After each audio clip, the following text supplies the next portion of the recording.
Hello everyone and welcome to this Q&A video where I'm going to be answering the questions that you left for me in response to my community post the other week. Just want to say thank you to everyone who has reached out. There's a lot of questions. I think there's like 66 questions, so I doubt I'll get it all done in one video, but I'll try and cover as much as I can today. Try and get it done in two parts probably, so let's have a look at what the questions are. So I'm going to sort these by, let's do newest first. We'll do the new ones first and we'll get to the rest. So, your Fear the Walking Dead top seasons and your opinion on season 6 of Fear the Walking Dead. So, I think I've said this before, I think season 3 is by far the best season of Fear the Walking Dead. In fact, it's up there with the best of The Walking Dead. I think I said when I watched it that maybe I said that it was better than any season of The Walking Dead. Don't know if I quite agree with that now, but bear in mind I did watch it at a time when it was around Walking Dead season 7 or 8 that I started watching it for the first time, and I mean, compared to those seasons it was a godsend. But yeah, I just think season 3 is fantastic. Troy is a fantastic villain. I love the setting, I love the ending, which sadly, you know, we never saw a real conclusion to that. The characters are great. There's some fantastic one-off episodes. I always mention the episode where Alicia is in the bunker on her own as sort of an example of what her character used to do and how strong her character used to be before they made her like paint trees and stuff like that. However, she has improved, you know, in this season. But yeah, I just think the third season is fantastic. And, you know, look at characters like Luciana and stuff that they used to do in the show. Daniel, you know, whereas now they're kind of like shells of themselves, of their, you know, empty shells of their old selves. They don't do anything. I don't know if that makes sense, but you know what I mean. It's just kind of like crazy to see how much their characters have been reduced compared to how, you know, prominent and how interesting they were in season 3. And I also think the opening episode of that season is just phenomenal. You know, when Madison's putting the spoon in Troy's eye and marching him around the camp, it's just such a good opener to the season. But I think Fear, even in its worst seasons, has, you know, managed to make decent openers. I actually liked the premiere of season 4 and 5, but then just hated the rest of the seasons. So, but there you go. But yeah, I think season 3 is the best. Season 2 was a bit kind of hit and miss for me. Like, I liked some of the stuff on the boat, but then, yeah, I just think it was a bit all over the place. You know, they're on the boat, on the hotel, they're in Mexico, and yeah, there was kind of a lot going on, but at the same time it kind of felt kind of slow as well. But it was better than season 1. I'd probably say it would go 3-2. Then I don't know, would I rank 1 over 6? I probably would. I'd probably put all the original seasons, even though I don't think 1 is that good. I'd probably put them all over the rebooted season. 1 I just felt was kind of slow, like really slow. It got good towards the end, but I tried watching it again recently with my girlfriend and said, you know, because she likes The Walking Dead now, I've got her into that. I was like, try and watch this, and you know, after 2-3 episodes, we were just like, when is something going to happen? Like, it's really slow, the first season. I think that's why a lot of people just gave up with the show and weren't interested in it when it first aired. But yeah, I'd probably go 3-2. Oh, excuse the squeaky chair. I'd probably go 3-2-1, then 6, then 4 and 5. I don't know. It's hard to pick which one's worse between 4 and 5, because 4 just kind of butchers all the characters and kills off, you know, like Nick and Madison, whereas 5 is just all out sappy Morgan, let's go save everyone. So yeah, I don't really know what's worse between those two. But my opinion on season 6 is that 6A is very good. I think I liked every single episode of 6A. I think I gave all 7 episodes positive reviews, and then 6B just kind of went to shit, in my opinion. The writing went to shit. I kind of think that because of the limitations imposed upon the writers and the producers and whatever in 6A due to COVID, they had to make these smaller episodes that in turn focused on, you know, 1 or 2 characters, and they weren't allowed many action scenes, and they had to kind of keep characters separate, and they had to kind of up their game when it came to the writing because they weren't allowed to do a lot. And that actually had a positive effect because I think it made the episodes a lot better. It made the writing stronger.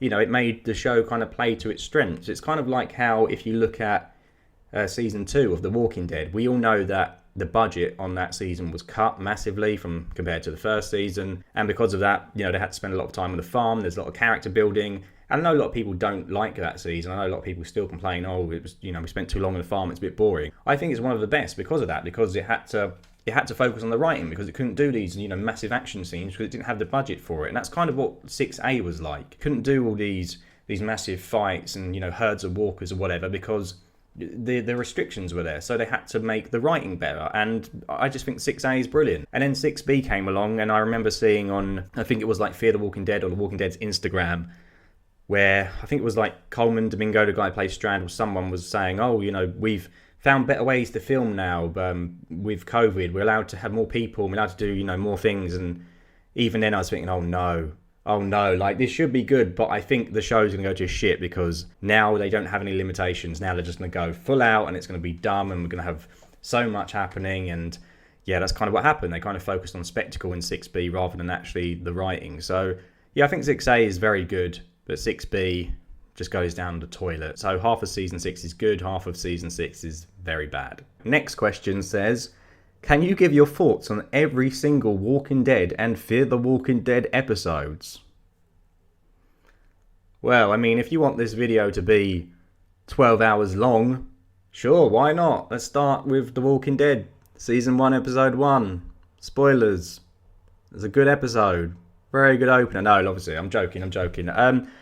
I don't know what you mean by this question. I guess you mean, like, can you go back and review every episode or go back and share your thoughts on every season? Because obviously I think I only started talking about The Walking Dead on season 7. That's when I started reviewing it. That's when I, you know, kind of, my channel was a bit all over the place before then. I was just making random content, games content, film content, whatever. And then I made a video about The Walking Dead and it finally found an audience. And I was like, wow, okay, I'll keep doing this because it's something that I like and something that I know about. And finally, you know, after being in the YouTube wilderness for 2-3 years and getting no views, and I was like, all right, I'll stick to this. So, yeah, obviously I never got to review the past seasons. You know, if I had started reviewing, I was going to say if I'd started reviewing the show since the start, I would, but that's obvious. Why would I even say that? I mean, I have made my thoughts known about previous seasons in other videos. I've reviewed every season of Fear. I did a long video on season 1 and 2 of Fear. I did a separate one on season 3.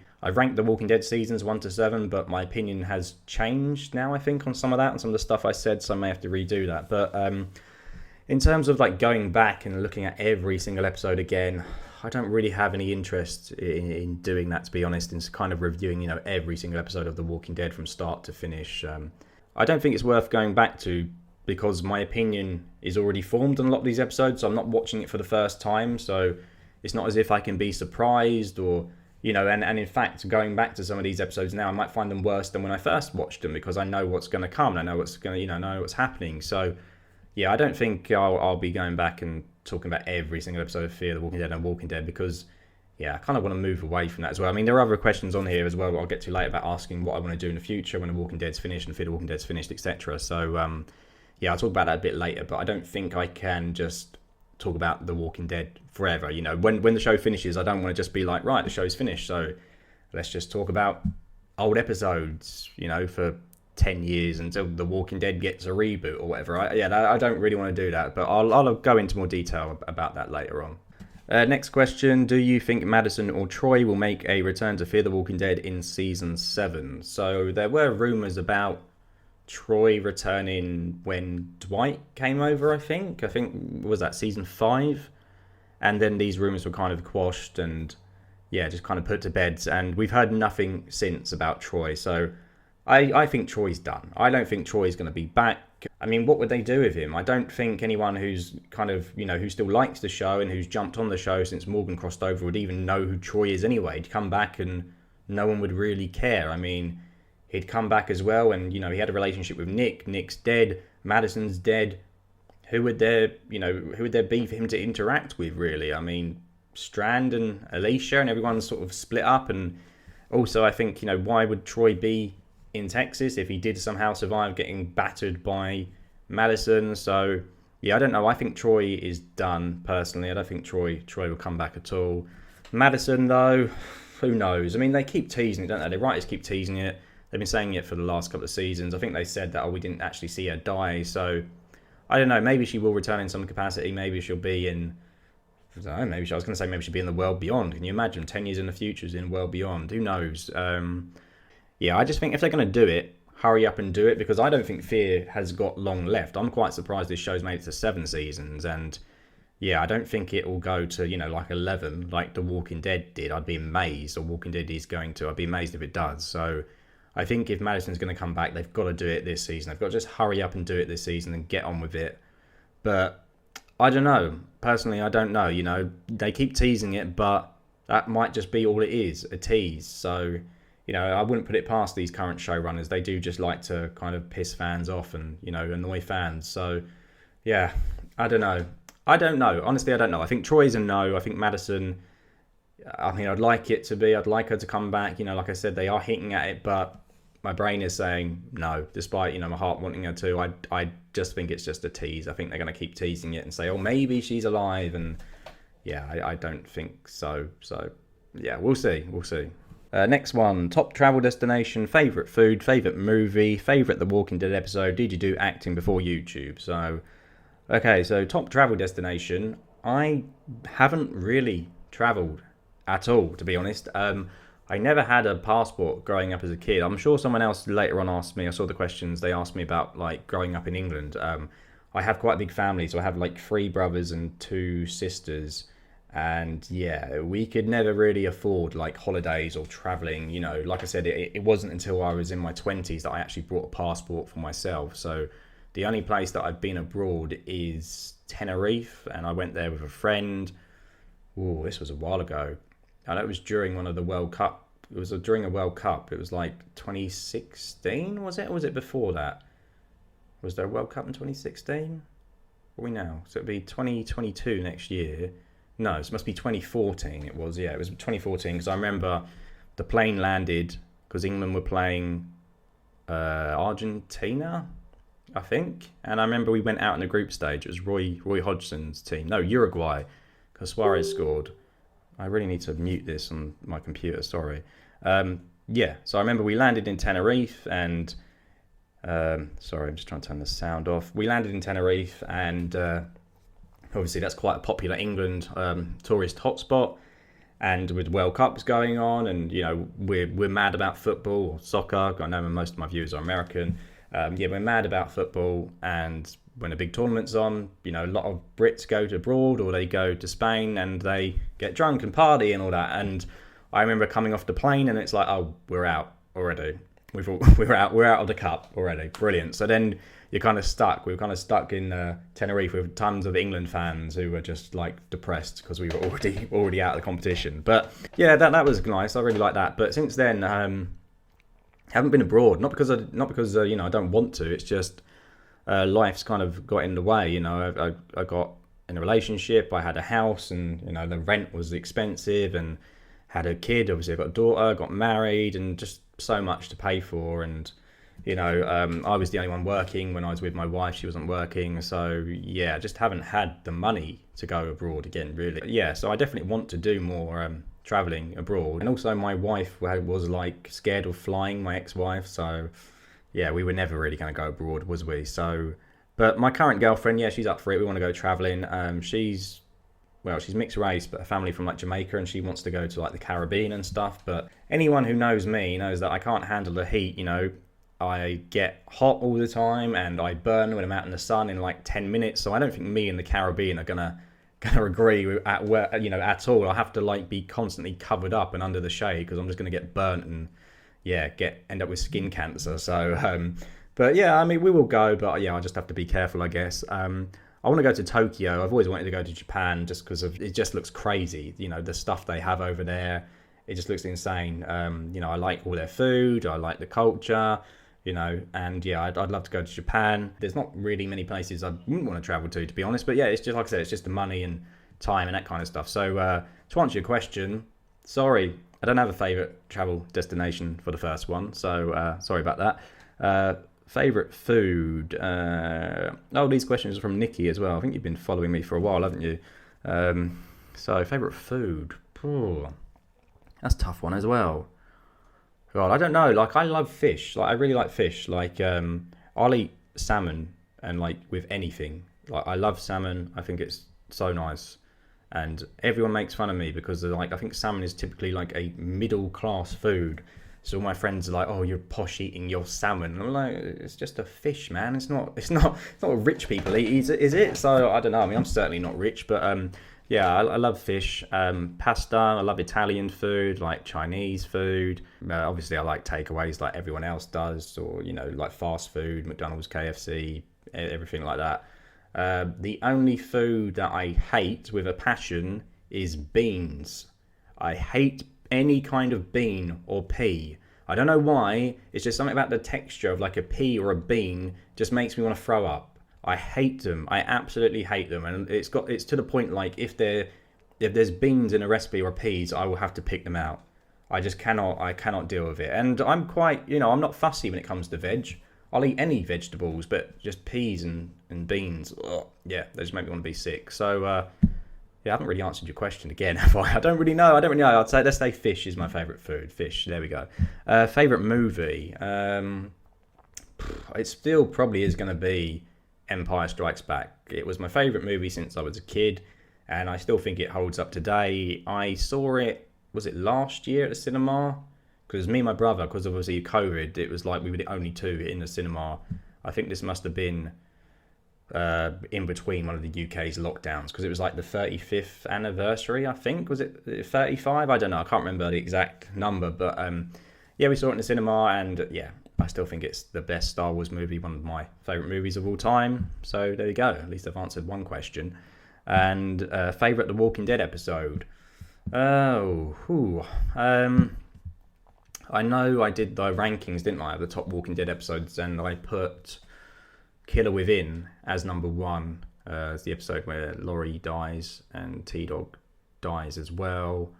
Yeah, I don't know if that is still my favourite or not. Because I really rate season 9. Like, I think that kind of saved the show in my opinion and saved my mental health, because I hated season 7 and 8. So I'm glad it turned out good. But yeah, I think what's it called? The Calm Before, is that the one where the heads, excuse me, are put on pikes? That's a really good episode. The one in season 10 where they attack Hilltop, the Whisperers and Negan, that's fantastic. And I think his Negan is brilliant as well. That's probably going to be up there. Yeah, that's a really hard one. I don't know. I'm going to have to say Killer Within, because I've ranked it as number one before, but I expect if I went through all the episodes again, that would probably change, because that was a long time ago. And last question is, did you take any acting before YouTube? Or did you do any acting before YouTube? And I don't know, is this a dig at my bad acting, Nikki, or are you being genuine? But no, I didn't do any acting. I did drama for a bit at school, but that was only for 2-3 years. And then when it came to the time where I chose my subjects, which I was going to study for GCSE and A level, I didn't pick it. So yeah, I only did it for from when 11 to 14 or whatever, and that was only once a week, and that was never serious. That was just we used to just muck around most of the time and just do stupid stuff. So no, I've never done any serious acting before YouTube at all. But I do playing other characters and dressing up and putting wigs on and stuff. So yeah, I don't know, but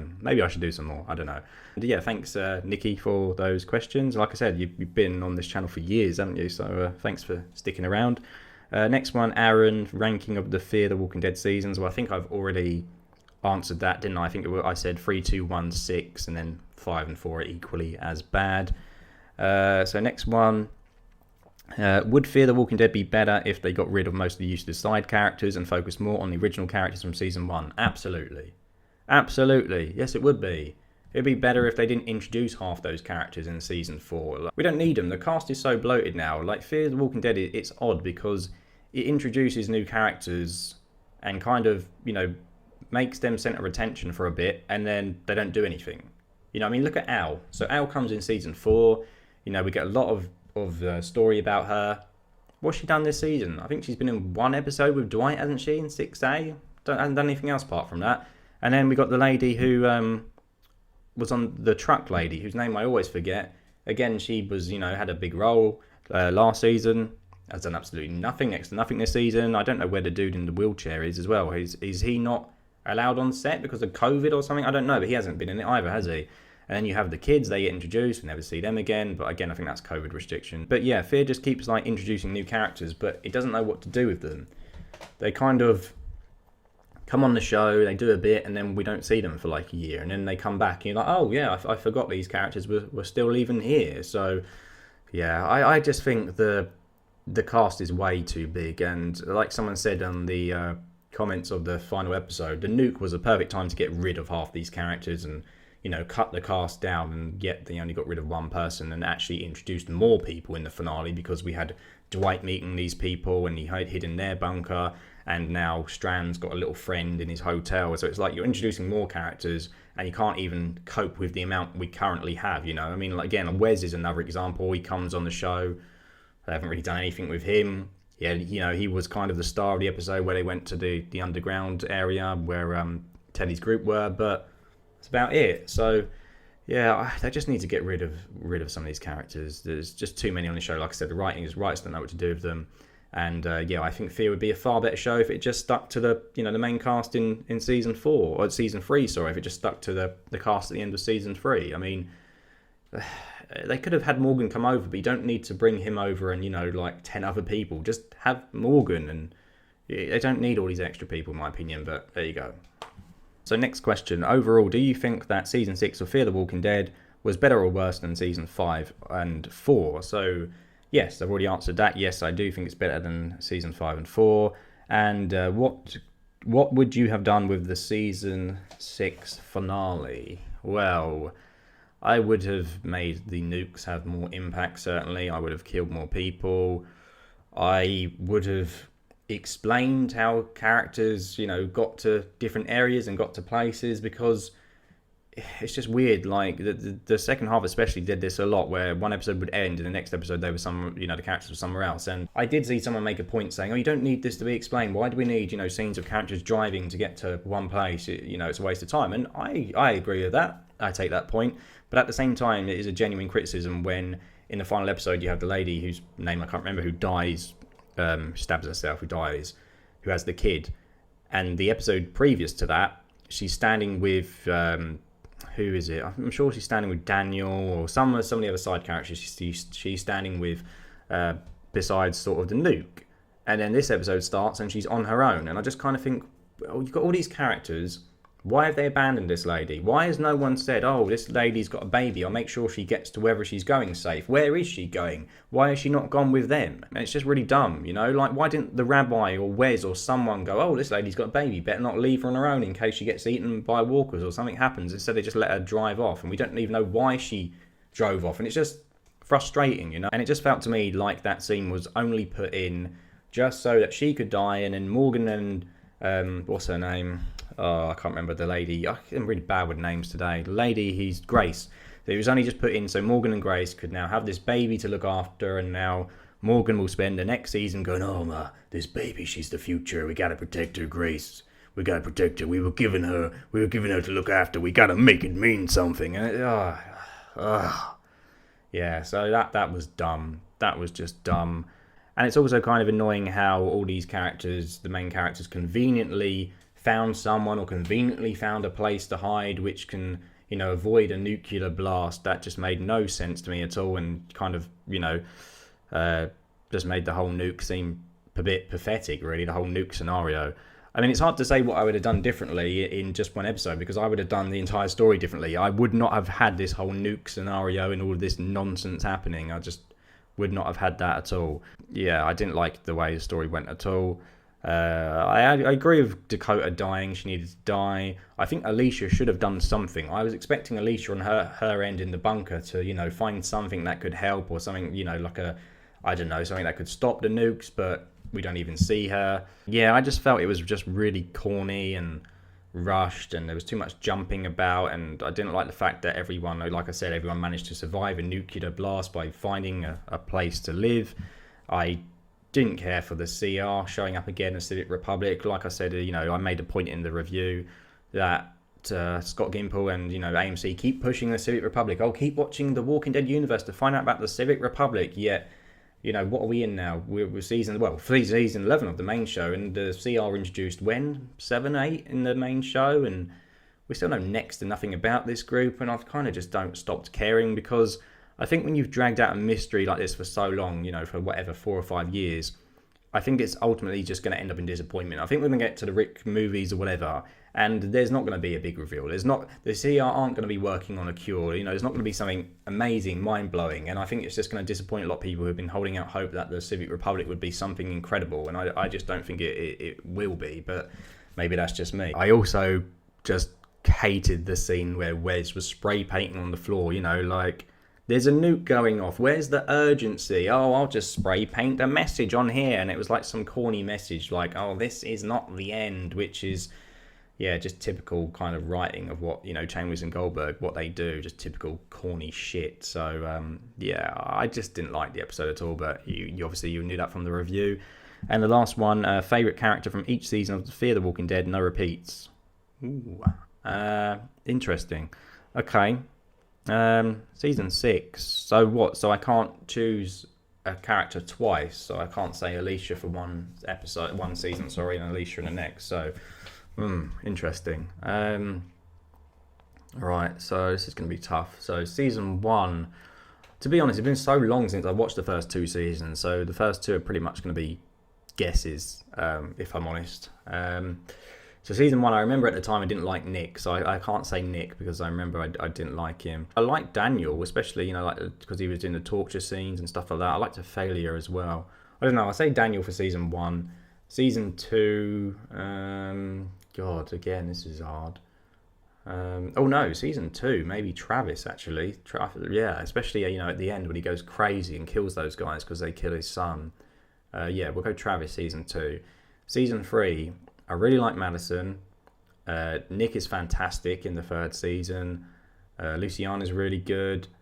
Daniel's good. Obviously, Troy. Strand. Oh, wow. Yeah, season 3, all the characters are on top of their game, really. This is a difficult one. I will say Nick. No. Troy. It's got to be Troy. Yeah. But say Troy in season 3.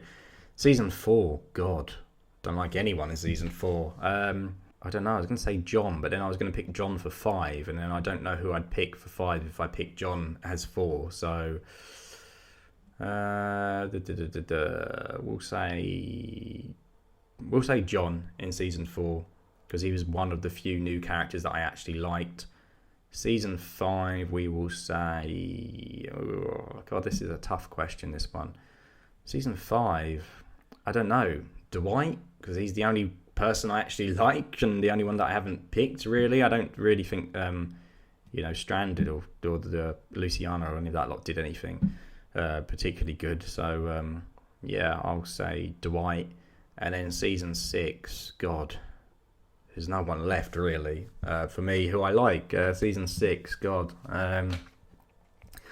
I'd say Teddy, but then I even think Teddy got a bit corny by the end of the show and just...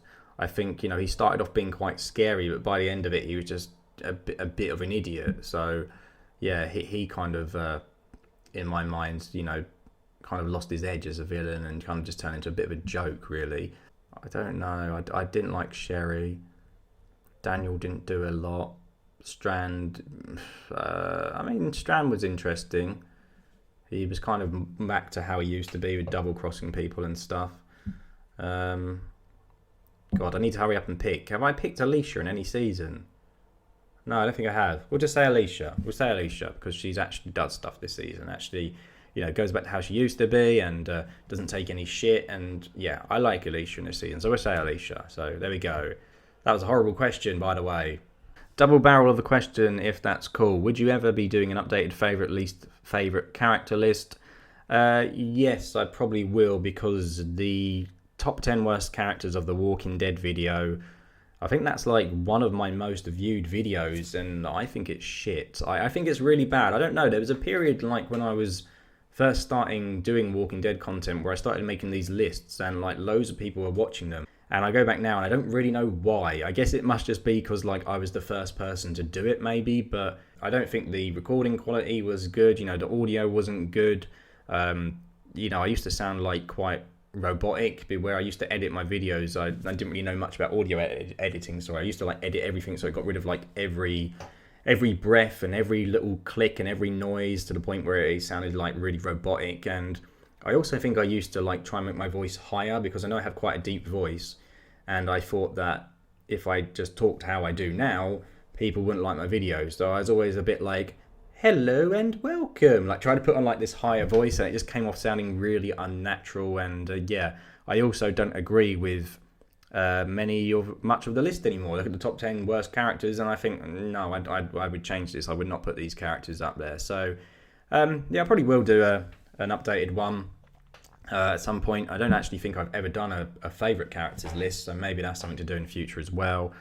And this one says, also after The Walking Dead final season has ended, will you still be doing a lot of The Walking Dead or Walking Dead universe content? Keep up the good work, bro, like your vids. Oh, thank you very much. I mean, it depends on how much content there is. Like, obviously we've got the Daryl and Carol show, so I'll be reviewing that. Depends if Fear's still going, I'll be reviewing that.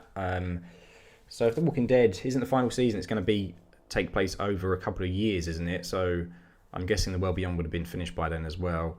Yeah, it just depends what's announced, and I'll carry on, reviewing whatever Walking Dead shows there are, basically. Whatever comes out. But yeah, I'll answer this a bit further on, because I think there is another question that says, what are your plans after Walking Dead finishes, and what are you going to do with your YouTube channel, and I'll talk about that then. But yes, I will carry on reviewing, The Walking Dead as long as the shows continue, whatever shows they are, basically. Next question, would you consider doing more video game reviews like you used to? They were all very fun to watch. Oh, thank you. Cool icon as well. You got the teacher from Persona 5. I love Persona 5. I think I ended up, is it Mrs. Karagami or something? I think I ended up romancing her in my playthrough.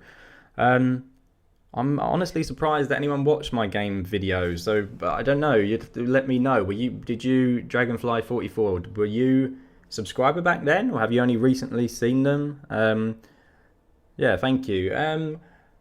Yeah, so game reviews. I used to do them back in the day, but the problem is they take a lot of time, because obviously games are very long, or some games are. So they take ages, and then I have to film all the content like with what's it called, an Elgato recording capture device. It records it all into the laptop. So I have to play through the game, then you have to edit all that and find the bits you want, write the script, edit that in with the voice over the top, as well as getting all the game audio and game footage in sync and all that kind of stuff. And I kind of did all that, and it takes so long compared to just watching like an hour TV show and talking about it. And you do all that, and then you got like 10 views, and I was like, oh. I think my Sonic Mania game review, that was like the kind of push that I needed to be like, right, I'm done with game reviews. Because I think prior to that, I made a Walking Dead video, and that didn't take a lot of time. That got like 100,000 views or something ridiculous. I think that was a list video, and then I made a Sonic Mania review video after as the next one, because at that time, I was still a bit of like a variety channel. I was doing movies, games, I was literally doing anything, because I didn't really know what direction my channel wanted to head in. So I did a Sonic Mania review, and I remember that took like twice as long as a Walking Dead video, put loads of effort into it, and I thought it was quite good, and it ended up with like 20 views, and I was like, that was not worth it at all. So I don't know. I mean, I have been thinking about doing like a long video where I play every Walking Dead game as just like a one-off, because I was going to do like a video. It's like, I played every Walking Dead game, here's my thoughts, and just do like a long video. I don't know if any of you have seen like Kadikarus. He does these videos where he's like, I played 20 games. I don't know, he picks like a genre or something, and he's like, I played every Crash Bandicoot game, and he does like an hour and a half video, and they're really quite entertaining. He talks about his views on all of them. So I was thinking I would do all these weird Walking Dead games, because like The Walking Dead, it's in so many places in the video game industry. We've had like crossovers in Fortnite. There's one in, I don't know, was it State of Decay or something that I saw the other week, where Daryl is playable. You've got these playable characters like Rick Michonne and Daryl in Brawlhalla. You've got these weird slot games on mobile. You've got these weird other games like these just kind of strategy games on your mobile phone. I've seen a few online games. Obviously, you've got the VR games. I reviewed one of them. You've got the Walking Dead Telltale games. I downloaded the other day Walking Dead Bridge Constructor, which I haven't played yet. And what else? There's another one I was thinking of as well. Oh, you got that game in the 360, haven't you? Where you play as Daryl, and that's supposed to be like canon. It's supposed to be really bad, but I think it does take place before the show, because it's with like Daryl and Merla in it. So I might just have to play that for the lulz, for the laughs, and do that on my channel as well. But yeah, I might make a one-off video about that. But in terms of reviewing video games, going forward. I don't really have any plans to do that anymore. I think my niche now is like TV and movies, and that's what I'm going to stick to. I mean, personally as well, I don't really play video games that much at all anymore. I mean, I used to be a really big gamer. That's why my channel was first about video games, because I used to play video games all the time, and I was passionate about it. But now I'm not really, to be honest. I mean, I don't know. I think where I've gotten older now, like I'm 30 and I've got a daughter and 2 stepkids, and I have a job and have this to do. It's like I just don't have the time to play video games. I might get a couple of hours free a night, if that. And especially like with really long games, if it's like a massive game, you play for like an hour, you don't feel like you're making any progress. And I just think, I can't be bothered with this. Like whereas when I was a teenager, I would happily blast through like Mass Effect and those games in a week or so, because I had so much free time on my hands. And I used to moan back then about games being short and not games being not long enough, whereas now I'm the opposite. I want to play a game that I can complete in a couple of hours, because otherwise I'll be playing it for months and it will take me forever to complete. I mean, it's funny your profile pic is from Persona, because I bought a PS4. I've had 2 PS4s and I sold them both just because I never played it. I bought one when Bloodborne came out quite early on, because I loved Dark Souls and Bloodborne. Played that, didn't really play much else. I played Persona 5, didn't really play much else, sold it. And then, excuse this squeaky chair again, and then Persona 5 Royal came out. And this was a couple of years after I'd sold my PS4 then. And I was like, right, I've got to get this because I love Persona 5, got to get this. Brought PS4 again. And no joke, it took about 4 months for me to complete that game, because the game is like 130 hours long, and I was maybe getting in, an hour or so every other night where I could. Excuse me. And I enjoyed the game, but by the time I got to like the 60, 70 hour mark, I was like, I want to do something else now. I want to do something else. Like, it's just taking too long. It's taking too much of my time up. So yeah, I just don't have the capacity to sit there and review games and, finish games and blast out games. If I was a game review channel, you probably only see like a video every 2-3 months, because it takes me so long to complete games. And I don't really play a lot of games anyway now. I'm more of like a casual gamer, which I know hardcore gamers will hate, me saying that, but I am, because I'm a dad now. I don't have much time. I play Pokemon Go a lot because I love Pokemon, and I go out and when I go on runs and stuff, I have that, so it's good to hatch eggs and catch stuff. I play Fortnite with my stepdaughters, and I know everyone likes to hate on Fortnite, and I don't actually mind it, which I know some people say is blasphemous, but it's quite a fun game to play with them. And apart from that, I mean, what's the most recent game I played apart from that? Probably new Pokemon Snap on the Switch. I do have a Switch. I don't have a PlayStation or anything. I only have a Switch console. I like Nintendo stuff, and I thought that was really good. I play a lot of Football Manager on my PC. You manage a football soccer team, and I kind of like that. I played that on my laptop, but that's about it. Yeah, so I'm not into games. I'm not into gaming that much as I used to be. Sadly, it's kind of a hobby that has lost on me. So yeah, sorry, I don't really have any plans to go back to gaming videos. I might, if there's a Walking Dead game, then I'll review it, but apart from that, no. So next question, do you have any worries for the final season of The Walking Dead? And if you do, what is it? Yes, I do. My main worry is that the Commonwealth arc in the comics is not very long, and they're trying to drag this season out for 22 episodes or 24, I can't remember, and I'm just worried there's going to be a lot of filler. I don't think it'll be as bad as some of the filler in 10C, because obviously it should be easier to film, with less code restrictions and whatever. But I do worry that it's just going to be a lot of filler, and that, the pacing is not going to be very quick at all. I also worry about this new group who Maggie came into contact with. I can't remember their name. The guy who blew himself up. It was the Reapers. That was it, the Reapers. I kind of worry that the next sort of 6-7 episodes is going to be dealing with them, and then we'll catch up with the Commonwealth and what's going on. And I don't know. I don't know how I feel about that, because the original stories on The Walking Dead, where they've kind of deviate from the comics and trying to add original stuff, haven't really been that good. They don't have the best track record of it, so I'm a bit worried about that. But yeah, I'm also worried about how it's going to end, because I didn't mind the comic ending actually, but I know a lot of people aren't too keen on it, so I don't know how they're going to end the show. And after you end the show, it's been on, I think the heating or something's come on, but yeah, after you end a show after like 11 seasons, it's always hard to do it in a satisfying way. So I do worry about that. I hope Rick does return. Whether he does or not, though, I don't know. But, despite these worries, I'm looking forward to it. This is the last season, right? I'm looking forward to it. It's a show that's had a big impact on my life. I think 9 and 10 have been a lot better than, the kind of 7 and 8, which were the low periods of the show. So overall, yeah, I'm looking forward to it. But of course, I do have worries about it. But I'm confident with Angela Kang, and I'm confident, going into it that they'll try and make it as good as they can. And that's all we can really hope for. Next one. Do you think that Telltale's Walking Dead is better than the show? Ooh, wow, that's a hard question. Do I think it's better than the show? I don't know. I think that the first season of the Telltale game is a masterpiece, right? I think that game's incredible. And, I mean, you look at all the awards that game got for its storytelling and whatever, and Lee Everett is just an amazing character. I think it's one of the only games that I've ended up crying at. And I think season 1, certainly emotionally, it resonated with me more than The Walking Dead has ever done, and maybe feel something that The Walking Dead has never done before. And I think I did a video about that a while ago as well. Season 2, when I first played it, I wasn't sure about it. I was like, I don't really enjoy this. I just kind of felt, do we really need a sequel? Why are we playing as Clementine? Blah, blah, blah, blah. But now I go back to it, I think season 2 is outstanding as well. Season 3 is not good. Not good. What's it called? The New Frontier? It's not good because they tried to push Clementine to the sidelines and make you play as Javi and his family, and they're just not that interesting. I didn't care about any of them.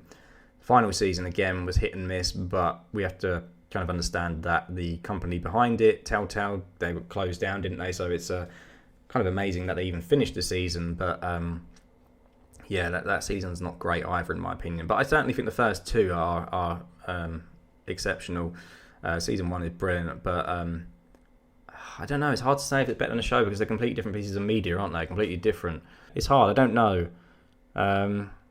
Because, like I said, nothing in the TV show has made me come close to feeling what I felt in season 1 of The Walking Dead Telltale's game. I've never been that sad. I mean, I was sad when Glenn died, and when the heads happened, and when various characters died, Herschel died, whatever. But I don't know. It's kind of different in the game. I don't know. I will say that this is probably really going to annoy you, this answer. I will say that The Walking Dead Season 1 game is equally as good as the best seasons of the show. There's my cop-out answer. I'm very sorry. Right, next one. You've got 2 questions. So, do you think we'll see Rick before the end of The Walking Dead? I think it's unfair not to close out the series with the man who started it. What if people 20 years from now binge watch The Walking Dead and still left with so many questions at the end, not knowing there is a movie? Plus, ending with Carol and Daryl isn't satisfying. Have Rick come back, and see how far everyone has stepped up in his absence. Absolutely agree. I think Rick should come back. And, I understand that Andrew Lincoln left because, he was having trouble filming and having trouble with sort of living between America and England. But, he doesn't have to appear in the whole season. He can just come back towards the end. And I think AMC and, they must have contacted him and said, can you appear in his final season of the show? That is, unless the Rick movies take place after the show and he's there. But I think he has to come back and see Judith and see Michonne. And yeah, surely he has to, right? I'm holding out hope. I think he will come back. I don't think he'll be introduced until the show is close to the end. And then, AMC will probably hype it up and go, it's the return of Rick. Tune in this week. And of course they will, because it'll get people watching. It's the return of Rick on the final season of The Walking Dead. Everyone will come and want to see that. So, yeah, I think Rick will be in it. And I hope he does. Because I completely agree with everything you said. And next question is, do you think they'll do the 25-year time jump at the end of season 11? Carol in particular is in her 50s, maybe early 60s now. So I can't imagine her and a slightly younger Daryl riding off into the spin-off series at the end of their 60s and 70s. Again, that's another good question. I think it depends really when the Carol and Daryl show takes place. I mean, I'm confident that Carol and Daryl aren't going to die. I'm confident they're not even going to die in their own TV show. So they could have the time jump, the 25-year time jump at the end, and then just have the Carol and Daryl show set in between, that jump, like a kind of prequel series, but also a sequel to the main show. So it certainly is possible that they do that. because then you get the ending, and you get the, you know, the conclusive ending. And if you don't want to watch the Daryl and Cal show, you don't have to, because you already know the ending. But if you do, if you want to find out more, you know, what they've been up to, then you can. So yeah, I think they might do, and I think the show will take place in between, you know, the ending, because yeah, you know, people might say, oh, it's a prequel, and that's annoying because there's no stakes, because we know they'll survive because they're at the end of the time skip. But come on, they're not going to die anyway, so I don't really think that makes a difference. So yeah, I think they may do the time jump, and I think the show with Carol and Dale will take place before that. Next question is, what kind of music do you like? So I like indie music. My favourite band are The Strokes. I love, you know, stuff like that, and, you know, Arctic Monkeys. Yeah, Block Party, White Lies, Everything. Just kind of think of some bands on top of my head now. Interpol, Blur, Oasis, Stone Roses. Editors are really good. I also like some kind of indie dance stuff like Friendly Fires and Fennec Soler, a really good underrated English band. Foals are amazing. Yeah, just love my indie stuff. I've been to quite a few concerts. I've seen The Strokes headline Isle of Wight like 10 years ago. I've seen Arctic Monkeys. I've seen Last Shadow Puppets at Alexandria Palace. I've seen Kasabian, Oasis. I went to a Coldplay gig actually, and that was weird because my friend said, do you want to go watch Coldplay? I don't really like Coldplay. Like their singles are good, but I'm not a massive fan. You know, not a band that I choose to listen to. I just think they're quite middle of the road, quite boring. I think their first couple of albums are good, but then they just got really dull. And he was like, oh, do you want to go see Coldplay? And I was like, well, I don't really like Coldplay. I didn't tell him that, but I was thinking, I don't really like Coldplay, but I'll just go because maybe he has no one to go with. Because this was the same dude who I usually go to concerts with, because he's like the only person who likes the same music as me. So I was like, yeah, I'll go. So we went to see Coldplay, and then on the train home, he says to me, oh, I don't really like Coldplay. I just went because I thought you would want to go. And I was like, I don't really like Coldplay either. So we both went to this gig because we thought the other person would want to see them. So there you go. But yeah, there's a lot of good indie stuff out there. I mean, God, I can't think of any bands on the top of my head, unfortunately. But yeah, I've listed some of them. Like I said, I like some dancey indie stuff. I've never really been into like rap music or anything like that. There are some rappers that I like. I like Lupe Fiasco. I like some of Kanye's stuff, despite the fact that Kanye is just a bellend. He's just a dick, isn't he? There was a band in the UK called Rizzle Kicks a couple of years ago who just like wrote like happy, dumb, cheesy rap songs. I like that because I don't really like any of this gangster shit. But then again, I'm never one to like write off an entire genre. I'm never a person to be like, oh, I don't like this song because it's a pop song. Like if a song's good, a song's good. I mean, there was some Miley Cyrus song where it's like sounds like a really 80s song that I actually liked, and I was like, wow, I can't believe Miley Cyrus wrote this. I can't remember what it's called. It was like Midnight something, I don't know. But that was actually, I was like, okay, well, that's actually a good song. The Weeknd as well. I really like it, The Weeknd stuff, which is, you know, not the typical stuff I'd listen to at all, but his songs are really, oh yeah, you know, it's catchy pop stuff, but I was like, oh, this is quite good. I like his album. I like that. So yeah, I'm never one to like write off a genre and be like, oh, this is heavy metal, this is rap, I don't like that. I just still think if a song's good, like a song's good. If a band's good, a band's good. You know, I think it's better to have an open mind when it comes to music, as it is with most things, you know, like movies and whatever, and you know, TV and stuff. So you know, if something's good, something's good. It doesn't matter if it's a pop song or whatever. But yeah, I mainly listen to indie music. Next one, are there any books that you enjoyed that you'd like to see adapted into a show? So I don't really read, to be honest. Like, I can't get into fiction books, like paperback books and stuff. I don't know why. I've tried so many times down the years, but my mind just wanders. Like, I could happily read, you know, some boring science article on the internet or something, you know, or, you know, whatever. But when it comes to sitting there and reading a book, I don't have the attention span. So I don't really read at all. Like, I read some comics. I don't have a lot of comics because it's just, you know, trying to find a space for it, and some are quite expensive. I've mentioned before that I really liked Y: The Last Man. That was like one of my favorite comics, and I think they are actually doing that. Well, they announced they were going to make a TV show a bit years ago, but nothing ever came of it. And then I saw an advert the other day. I don't know what channel it was, HBO or something, where they're talking about their shows in development. It was on YouTube, and they mentioned Y: The Last Man. And I think it is actually supposed to come out late this year or late next year. So I'll definitely be reviewing that when it comes out, because that again is, you know, an end of the world kind of show. It's no spoilers, you know, the title Why the Last Man, this isn't a spoiler me saying it, but everyone dies, every man dies except the main character. And yeah, I'll want to watch that. Yeah, most of the comics I read have already been adapted into TV shows. I'd like to see Fables as a TV show. I know we got the Wolf Among Us game, but yeah, I really enjoyed Fables, and I only started reading it because I played the Wolf Among Us. Saga is another good comic that I've read. Yeah, that'd be cool to see that adapted to TV. But yeah, apart from that, most of the stuff that I read is already been made for TV. So yeah, sorry, not much to say about that one. Next one, would you consider doing a review of Breaking Bad? So I only watched Breaking Bad last year, I think. I think I tried it years ago, and then for some reason I just stopped watching it. I don't know why. I got a season or two into it and stopped and never went back to it. And then me and my girlfriend, who she hasn't watched it either, we were like, right, let's watch Breaking Bad because everyone loves this show. Let's try and watch it to the end. And yeah, really good. Really good. It's like one of the few shows that actually has a really good ending. I don't know why. It seems to be that like endings are really hard to write and it's really hard to make a satisfying ending. But that was the one show and I was like, okay, this is I love this ending. I love the way it's finished. It finished at the perfect time. I thought El Camino was rubbish, to be honest. Didn't really like that. I think Better Call Saul is really good. I'm looking forward to the final season of that as well.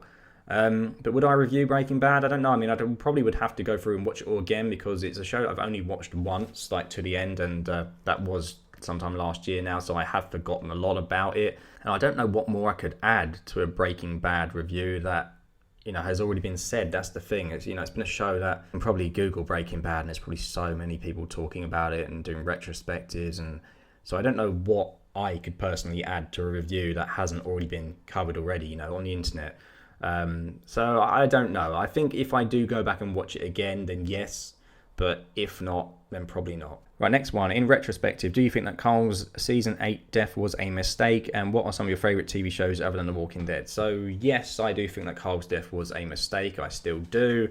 I still think it, you know, was completely pointless to have this character, again, sorry, squeaky chair, you know, throughout the show, and then to kill him off in such a dumb way. You know, like I said many times, his death was pointless. You know, it was completely avoidable. You know, Sadiq's like, hey, come over and kill these walkers to free their souls, and he could have just been like, no, they're walkers, I'm not doing that, no, sorry. And he dies, and it's such a stupid way to die, it really is. Yeah, and it also doesn't make sense that Negan would get so upset about his death, and they, you know, they try to use this death as the catalyst to change Negan and stop the war, when, like I've said many times before, that half a season prior to that, Negan was trying to bash his head in and was only prevented by that, you know, prevented from doing that, sorry, by a flying tiger. So it just doesn't make any sense. They already had a character in Morgan who was the messenger of peace and all life is precious, and, you know, he should have been the one who was saying to Negan, we need to stop fighting. You know, instead of going like to like a super soldier during the All Out War arc and just killing everyone because he went on the rampage, didn't he? Went crazy. He should have been the one who died in his place. He should have kept preaching about peace. He should have died. And then Rick, because Rick would want to honour his legacy, he would want to honour the legacy of the man who saved him when he first met him, you know, the guy who he first met after he came out of the hospital. Rick would then spare Negan to honour Morgan's legacy. That was how it should have been. Carl shouldn't have died. I still stand by that. Even though Judith has been amazing, Carl shouldn't have died. They could have had Judith and Carl on the show. And even though I liked the dude who replaced Carl in the Whisperer arc, whose name is now escaping me, with Lydia, and he dies, that's really irritating. Oh wow, what's his name? No, it's gone now. You know what I mean. Anyway, even though I really liked him, it should have still been Carl. It should have been Carl. So yes, I still think that was a mistake. Next question, what are some of your favourite TV shows other than The Walking Dead? So what am I watching at the moment? So I mentioned Better Call Saul previously. I really like The Mandalorian. You know, and this is coming from a guy who doesn't like the sequel trilogy at all, and I didn't watch the season 1 of Mandalorian until it was finished airing because I was just done with Star Wars. I was like, oh, I can't be bothered, it's gonna suck. And then it's really good. So yeah, I love The Mandalorian. However, I don't know what's gonna happen with that show now that Grogu's gone, but we'll see if it can carry on being as good. The Boys is fantastic. I love The Boys, and I may review next season because that's a show that I can happily talk about and make reviews about. I love The Boys. I recently did a video about Invincible. I think that's really good, a really, really good show. kind of similar to The Boys, and that, you know, the heroes are kind of the baddies and whatever. That's really good. I've watched all the Disney Plus stuff, and I may do a video about that after Loki's finished airing, but I like Loki. I think WandaVision was good up until like the ending, and it just became a CGI generic, you know, CGI fest, and I didn't really care for that ending at all. Winter Soldier I thought was average. I didn't really rate that. And at the moment I'm watching the Handmaid's Tale, and I have seen this advertised a few times before, and I saw it on Amazon, and just based on the name I was thinking, oh god, this is going to be like some period drama about a handmaid who falls in love, and I don't care. I'm not interested in period drama at all, so I was like, this isn't going to be for me. And then I watched it, and it's like, oh my god, okay, this is a show about women being infertile and then being in camps, and all the fertile women being in camps and being raped and used to breed children. And I was like, fucking hell, this is not what I expected at all. But it's really good. So I'm on a third season at the moment. Yeah, there are some bits about it that I don't like. You know, June, some of her decision making as the main character, yeah, she does get a bit irritating, but I'm enjoying it. And I think season 4 is on at the moment, isn't it? So I'm going to try and catch up with that. I don't know whether I'll make a video about that when that's done. Just sharing my thoughts on that. Trying to think what else. I'm not sure I'm watching much else at the moment, really. Not watching anything else that's kind of current and airing. I still need to watch Attack on Titan, the latest season. Yeah, I really need to watch that. My brother keeps telling me it's really good. What else have I been watching? I tried Castlevania, but I haven't really watched any more of that on Netflix. But yeah, that's about it at the moment. Oh, you do say favourite TV shows, don't you? Not so it can be any. So, what about old TV shows? I really like Battlestar Galactica. Like I think it was the 2000s, wherever it was released. It was released in 2000, 2010. I can't remember. I like that, even though the ending did kind of go to shit. I think Narcos is really good. We watched that not too long ago. I've only watched the original. I haven't watched New Mexico, but I watched the original series. I really like that as well. Yeah, I don't know. I've not really watched a lot else, to be honest. That's about it. It's all I can think of on the top of my head. Looks like Jesus says, can we see Scott? No. This one says, been watching for a long time. I have a question. Since you focus on the Walking Dead universe and it's pretty dark, what's your favourite comedy show? Do you enjoy American sitcoms? Just curious, because I know English humour is different from American humour. Yes, it is, because we spell it differently as well. And by the way, love Scotty G. Oh, well, thank you very much. Favourite comedy show is probably a British show called Peep Show. I think you can watch it in America on 4OD if you go on the Channel 4 website. It's just a terrestrial channel in the UK, and you can watch the shows. I don't know, maybe you'll need a VPN to watch it, I don't know, but it's just kind of really like cringy, awkward humour. Like the dude, Mark Corrigan, just works in the office, and he's like the most awkward man in the world and just keeps doing stupid stuff, and I love it. I like that kind of cringy, embarrassing humour. So yeah, I like Peep Show. I like The Inbetweeners. I like Friday Night Dinner. That's quite funny. And American sitcoms, I don't know, like I've tried some of the big ones, you know, like Friends and all that kind of stuff, and not really for me, if I'm honest. I just don't like, you know, the canned laughter, and I find the jokes are quite obvious, and it's not really my sense of humour. Like I do like a more kind of cringy humour, or like quite a dark, you know, dry sense of humour. So a lot of American sitcoms aren't for me. I think one thing that American sitcoms do well, though, is that you have really good animated like sitcoms. I mean, obviously, I've referenced The Simpsons before. I put clips in, and made Simpsons quotes. I love The Simpsons. I watch The Simpsons now on Disney Plus. I just watch it all the time. Watch the old seasons. You know, it's just something easy watching, to be honest. And yes, the show has gone to shit in the later seasons. You know, I've watched. I still watch the new stuff just because I want to see all the episodes. But yeah, some episodes I don't laugh at all. But the old stuff, some of the jokes in that are still hilarious. Futurama is great. I used to watch Family Guy a lot, but I just kind of stopped. I haven't watched that in years. I don't really know why, but maybe I'll have to see if that's still funny and watch that again. I know a lot of people complain about it and say it's rubbish now, but yeah, I like that. I'm just trying to think what other American sitcoms. I used to really like Malcolm in the Middle. That was good. Wasn't there a show called The Middle as well? And it had the dude from Scrubs in it. It was like a dad or something. I don't know. The cleaner guy from Scrubs. That was okay. And yeah, I used to really like Scrubs as well. I used to watch that a lot.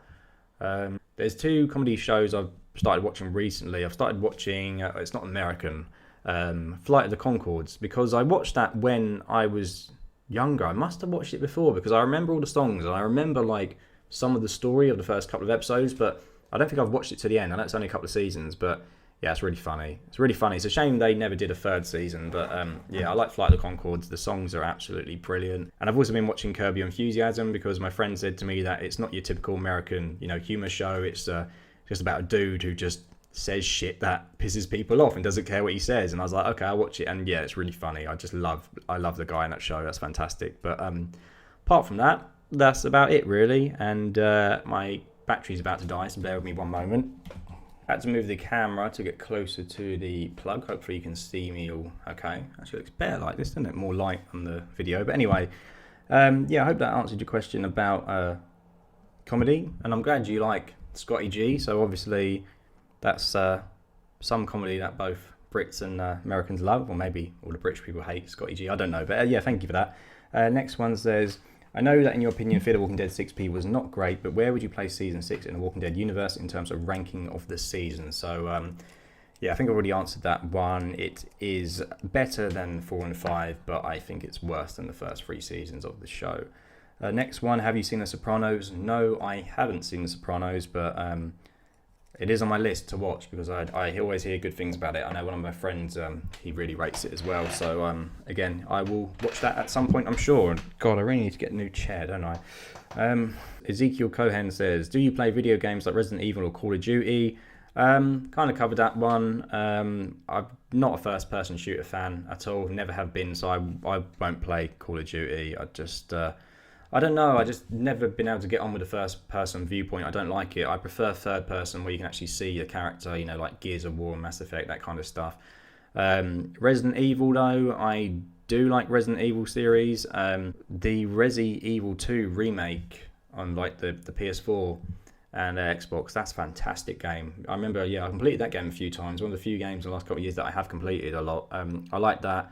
Resi 3 remake was a bit disappointing, but I like the fact that it's quite a short game because, like I said, I like short games that have much time. So I like the fact that I could just blast through that in 2-3 hours and then do another playthrough of it. I really like that. But yeah, I'm mostly a Nintendo fan because, like I said, I have a Switch. I like Pokemon. I'm looking forward to the new Metroid game. I've been playing the Pokemon series. What else have I been playing? Smash Bros. Been playing Mario 3D World lately.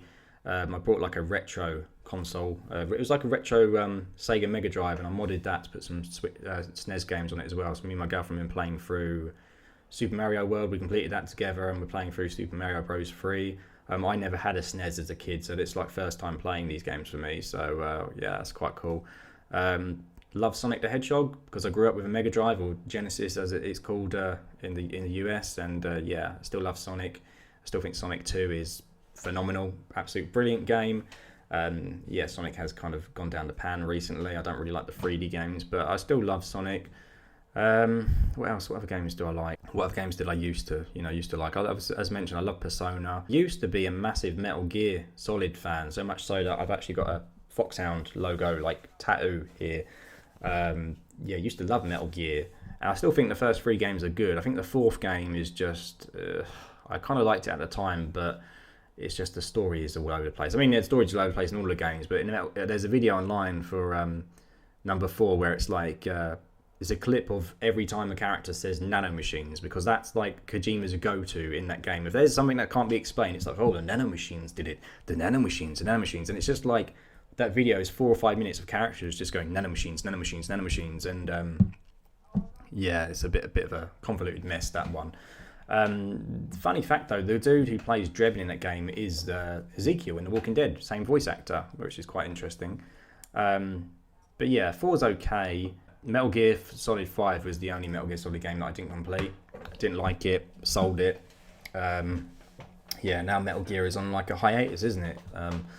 So I don't know what's going to happen with that franchise now. So yeah, I don't know. Kind of regret this tattoo, stupid tattoo now. But I like foxes as well, so it's kind of a double, double meaning or whatever. But it's the only tattoo I've got, not because I don't like tattoos, but I just don't know what to get. I got that done when I was 18, but yeah, you don't account for your opinions changing, do you, when you're that age and things changing? So I'm not exactly the most hardcore Metal Gear fan anymore. I like hack and slasher games. Like, I think the Bayonetta games are incredible. Metal Gear Rising was great. Devil May Cry, all that kind of stuff. I like that kind of stuff. As I mentioned, I like some simulation games like Football Manager. I was playing 2 Point Hospital not that long ago. That's really fun actually, on laptop. But yeah, I like platformers. I like RPGs.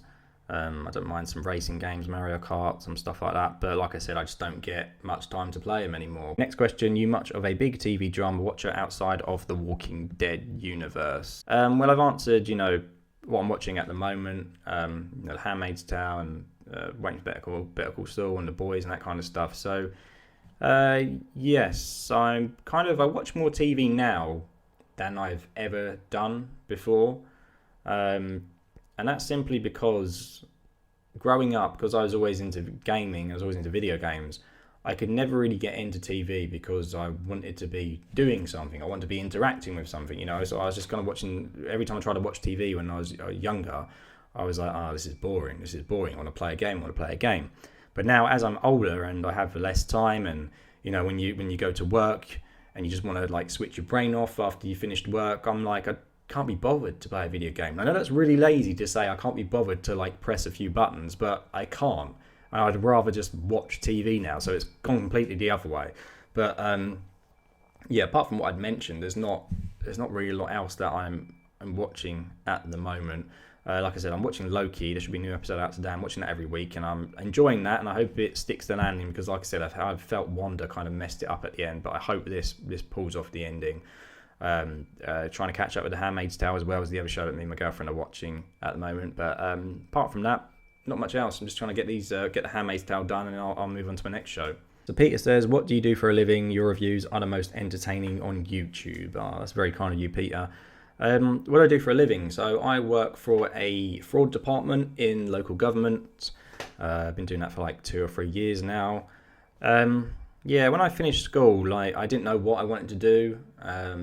You know how some people are like, oh, I'm going to go to university, I'm going to do this and do that. I never had a clear goal. I certainly didn't think I'd be ended up where I am now with working in fraud. But so from the age of 18 to 25, I just did dead end jobs. I was just working in supermarkets. I worked in 3 different supermarkets. I worked in Tesco, Asda, and Sainsbury's. So 2 of them I was doing a night shift.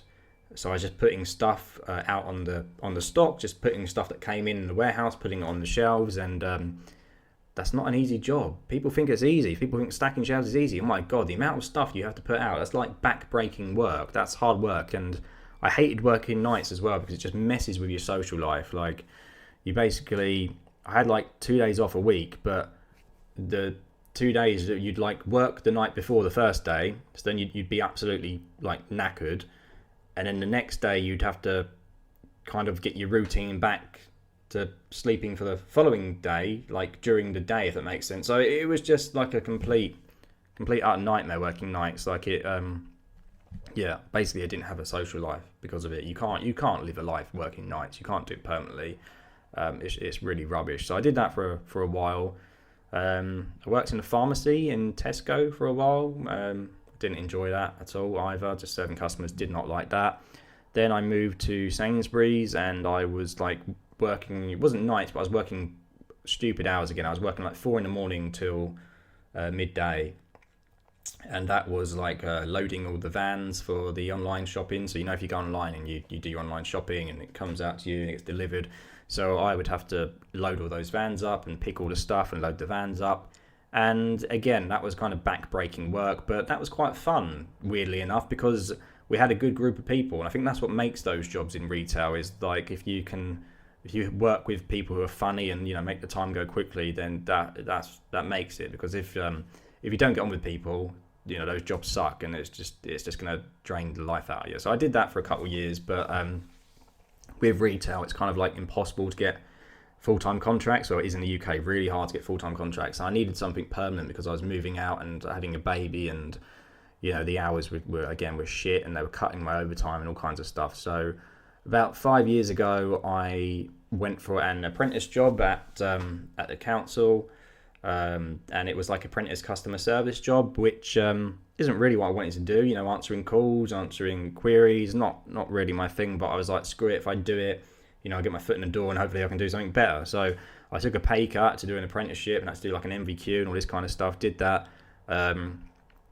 after about a year or so of doing that, I got promoted to like a full-time member of staff in customer service, and then a fraud job came up about 2 years ago. It's a fraud assistant job, so I went for that, got it, and now I'm a trainee fraud investigator, and I have been for like the past year. And I think in July I've got like my final exam, final test. Basically, I've got to be cross-examined by a lawyer, and I've got to do an interview under caution and like get all the stuff right for that and organise, documents, make sure the questioning's correct, do all that kind of stuff. So I've got to go to London for an assessment for that.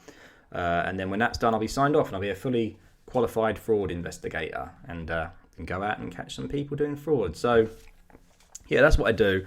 And I really enjoy it. I mean, this is the only job that I've had in the last 2 years that I've actually enjoyed doing. The only job where I'm like, oh, this is interesting. I can see myself doing this for the rest of my life. So I like it. So I'm quite lucky in that respect that I do have a job that I like, because it's horrible working a job you hate, because, you take up the majority of your time is at work, So if you hate it, then your quality of life is not good. So yeah, I'm quite lucky that I have a job that I like. I get on with everyone. My manager is really great. She's absolutely lovely, and it's interesting. It's an interesting job. It's always something different when it comes to fraud. So yeah, that's what I do. I like it, and in a weird way, it's kind of similar to what I do on YouTube. I know people think what, but when I make YouTube videos, you have to gather the evidence. When I make a review, you have to assess it and you have to come to a conclusion. That's the kind of what I do in fraud. I get evidence. Someone gives me like a referral and it says, oh, Mr. So-and-so is doing this, and then I have to gather evidence about it, and I have to decide whether it's right or wrong and what to do with it and how to go about it. So I kind of like that evidence gathering and assessing things and that kind of stuff. So yeah. Weird. I don't even know why I started talking about how it's similar, but in a way, you can kind of see the crossover between my job and between this, in the way that I approach things. But yeah, that's what I do. Next question: what is your most unpopular Walking Dead opinion?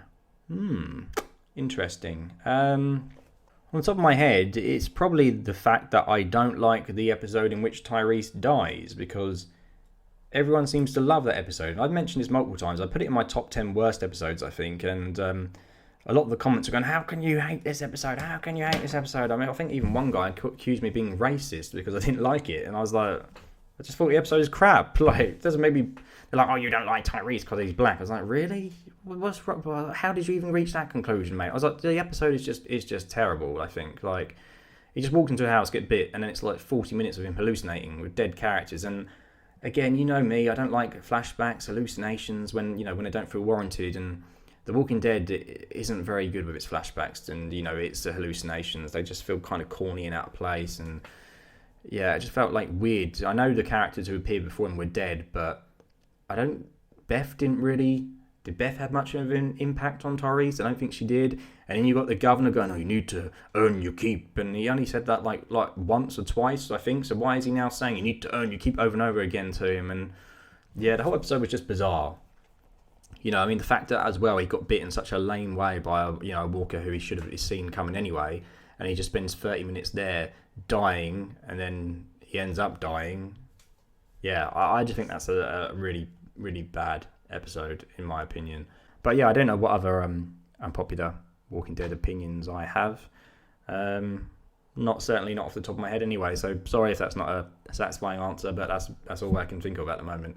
So next one says, I hope you don't get offended by this question, but why did you and your ex divorce? Are you on good terms now?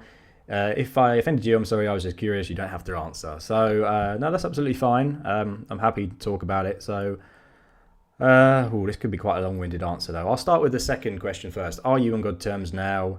Nope, we are not on good terms at all. So yeah, it's going to be quite a long-winded answer. But so when we split, obviously my daughter was like, she's 4 next month, so I must have been split for like nearly 2 years now. She must have been like 2 at the time.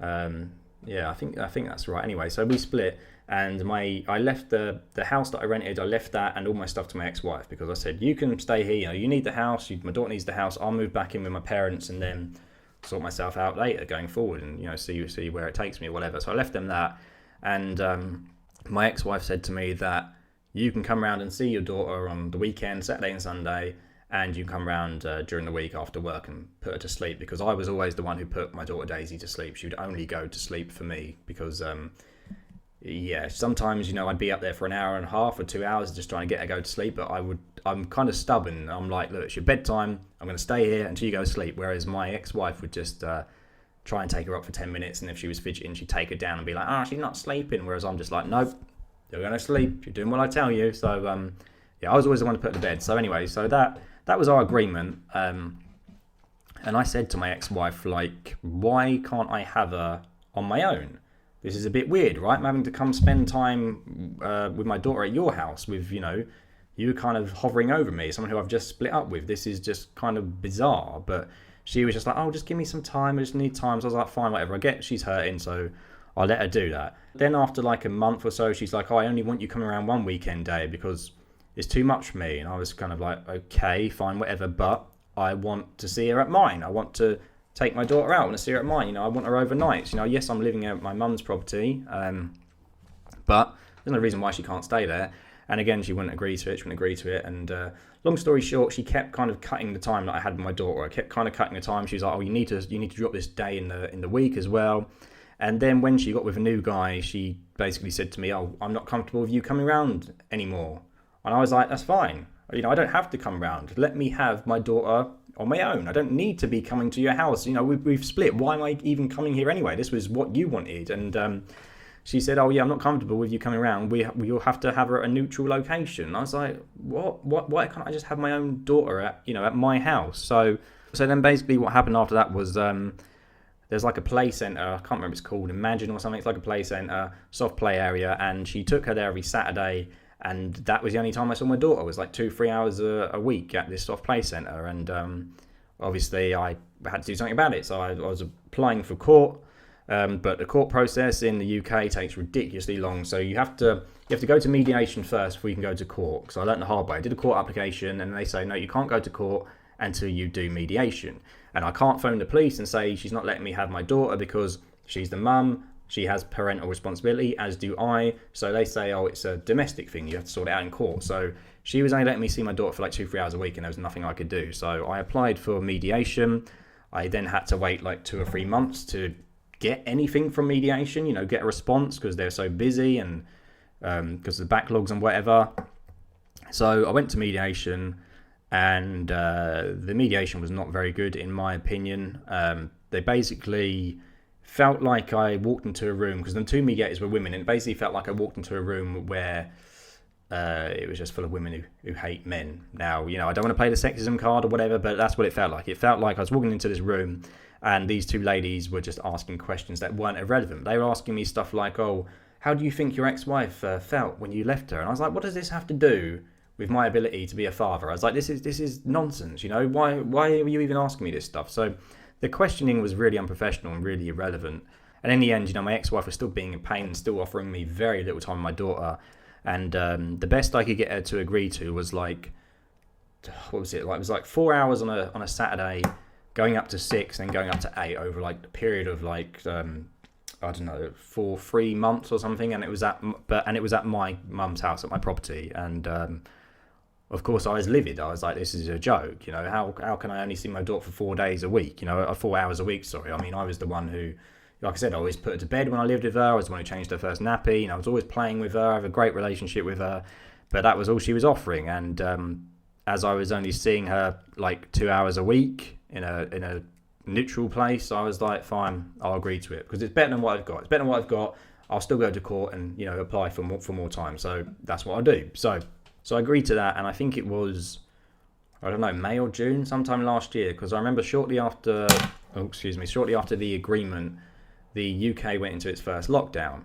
And the UK went into its first lockdown, and then Leanne said, sorry, we're in lockdown. I'm not comfortable with using Daisy at all because of Corona, because of you might get Corona, you might spread Corona. We've all got to stay in our own homes. And I even sent her an article on the BBC website which said that parents have the right to see their daughters between homes, or parents have the right to see daughters or sons or whatever, to see their children between homes with the COVID rules, so you can still go there. But she was like, no, not comfortable. So yeah, so it took me that long to get a couple of hours with her, only for her to then go back on the agreement almost instantly. Contacted mediation. Of course, mediation were closed because COVID as well, so they were closed, so I couldn't even get hold of them.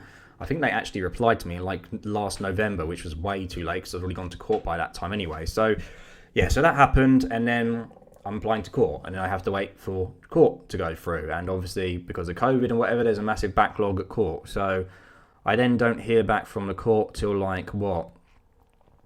I don't know. It must have been like August, September or something. I have a court hearing, and again, my ex-wife only agrees at the court for me to have her for one day on a Saturday from like 9 till 5:30. Again, of course, I'm not happy with this, but the legal advisor did say to me on the phone, he said, if you don't agree to these terms, if you don't agree to what your ex is offering you, then you'll have to wait for another hearing.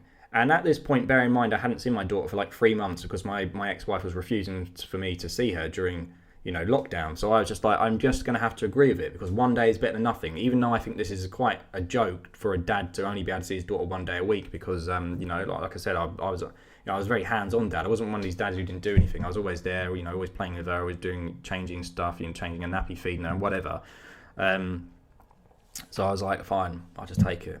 It's shit. It is shit, but I'll just take it because it's better than nothing. So at least I have it in writing from a court that I have her on a Saturday, and if she breaks this, then she's in trouble. So did that, and yeah, I'm sorry, this is very long-winded, but it's still going on. But I need to rant about this and just about how shit the court systems are in the UK when it comes to childcare. So did all that, and then obviously this isn't what I want, for the foreseeable future, is it? I want more time with her. I want my daughter overnight. I want to spend more time with her as a dad. So then I'm like, right, I've got this agreement. Now I need to go back to court.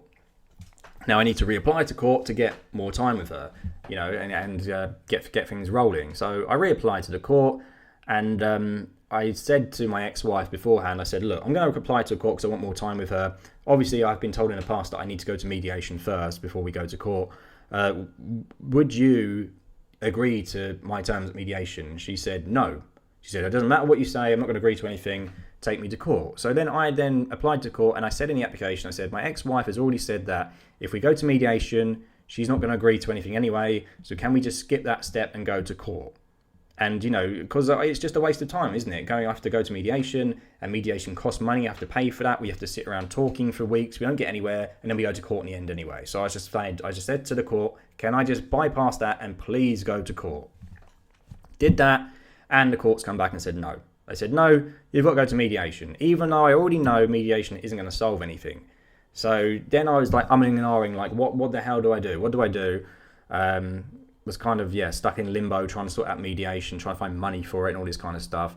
And then I found out that online you can get a mediation certificate if only one person attends. So you can get mediation. Basically all you need for the court application is an assessment from a mediator. So I contacted the mediator, explained my circumstances. They then wrote a certificate which said, your case is not suitable for mediation, so you can go to court. So I resubmitted the application, and finally the court accepted it. And this was sometime this year. So last month, I think it was, I went to court again. It was a phone appointment with a legal advisor. Basically, the legal advisor said to me that, there's no reason why I can't have my daughter. I've been consistent. I've seen her every single week. I provide for her. I pay all the child maintenance I'm supposed to. There's never been any violence. There's never been any police, interference. I'm not a safety threat. There's no reason why I can't see my daughter. She's happy with me, blah, blah, blah. She said all this stuff, but she said that she can't actually enforce anything because she's just a legal advisor. And of course, my ex didn't accept her recommendations, which now means that it has to go to another hearing, I don't know what it's called, like a disputed something hearing. And this is, now I've got to wait till October for this hearing. And then they said, if we don't agree on that hearing, then it goes in front of a judge. So that is probably going to take until next year. So it's going to have taken me 2 years at least to sort out, overnight stays and to get it in writing, in the courts that I can have my daughter overnight. And that's just fucking ridiculous. Like, it's, absolutely ridiculous. Like, insane how bad the, childcare situation is in the UK when it comes to child, separation and sorting out where a child should stay. Absolute joke that a dad, I have to wait this long. Yeah. And, I don't know what else I can do. It's shit, really. And I don't know why my ex is doing this, because it's just a nightmare. It's like my daughter loves spending time with me. I mean, I don't know, loads of you have got Twitter or whatever. I sometimes post stuff when I'm going out with her, and post what we're doing. And every week I have my daughter, she cries because she doesn't want to go home. Or sometimes I literally have to lift her out of the house because she won't leave. She's holding onto the bloody door, going, "No, I don't want to leave, Daddy. I don't want to go. I want to stay with you." But what can I do? I can't do anything, because if she stays, then I'll be breaking the court agreement and I'll get in trouble, because I'm only ripped by the courts. I'm only allowed to have her Saturday 9 till 5:30. So yeah, it's absolutely fucking nightmare, to be honest.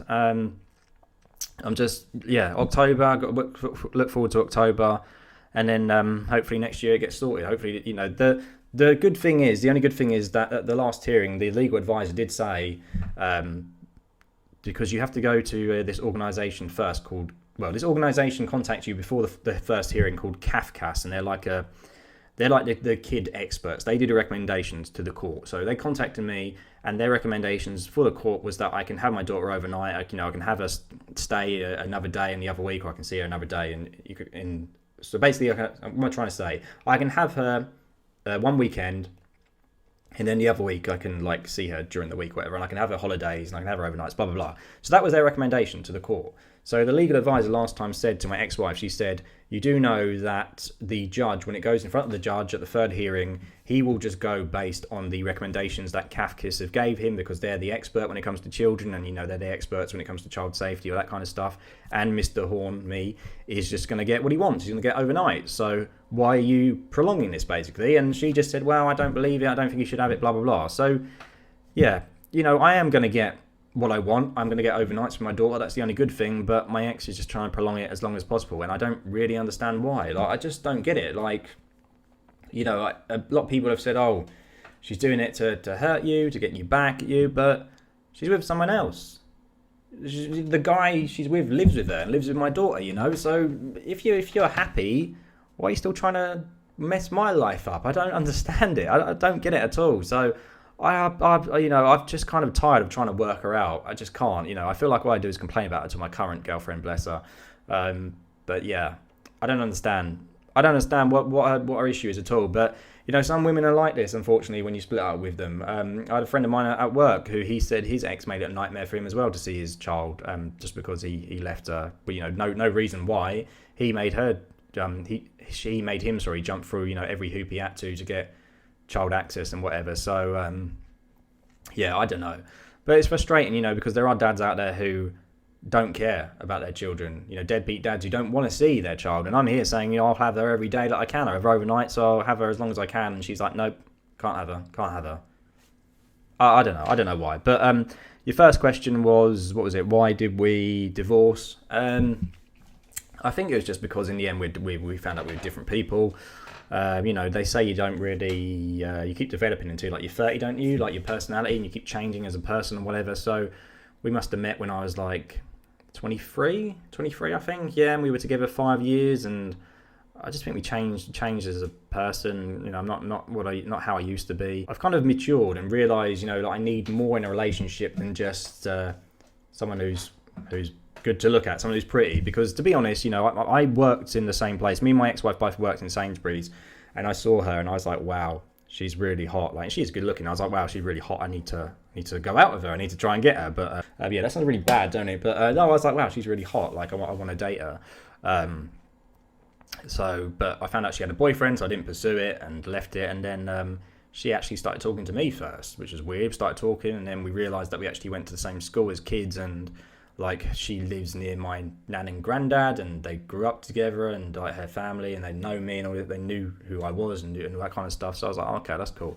And we got together, and things were good at first, but then I think as we went on and progressed, I just kind of realised that we didn't have anything in common. Now they say opposites attract, and they do, but I think for me, I find long term, I don't think it's going to work if you find that there's nothing to talk about. Like I said to her many times, before we ended things, those couples who are really old, who've been together for 60 years, who just sit there in a restaurant and don't talk, and they're comfortable in their silence because they've been together so long that they can just sit there, and they've probably talked about everything there is to talk about.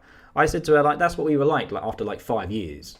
And that's not good. That's not a good sign because we had nothing in common. We didn't like the same hobbies, didn't like the same TV shows, we didn't like doing the same things. You know, I liked going out, I liked going to the gym. She didn't. She just wanted to stay in and stay at home.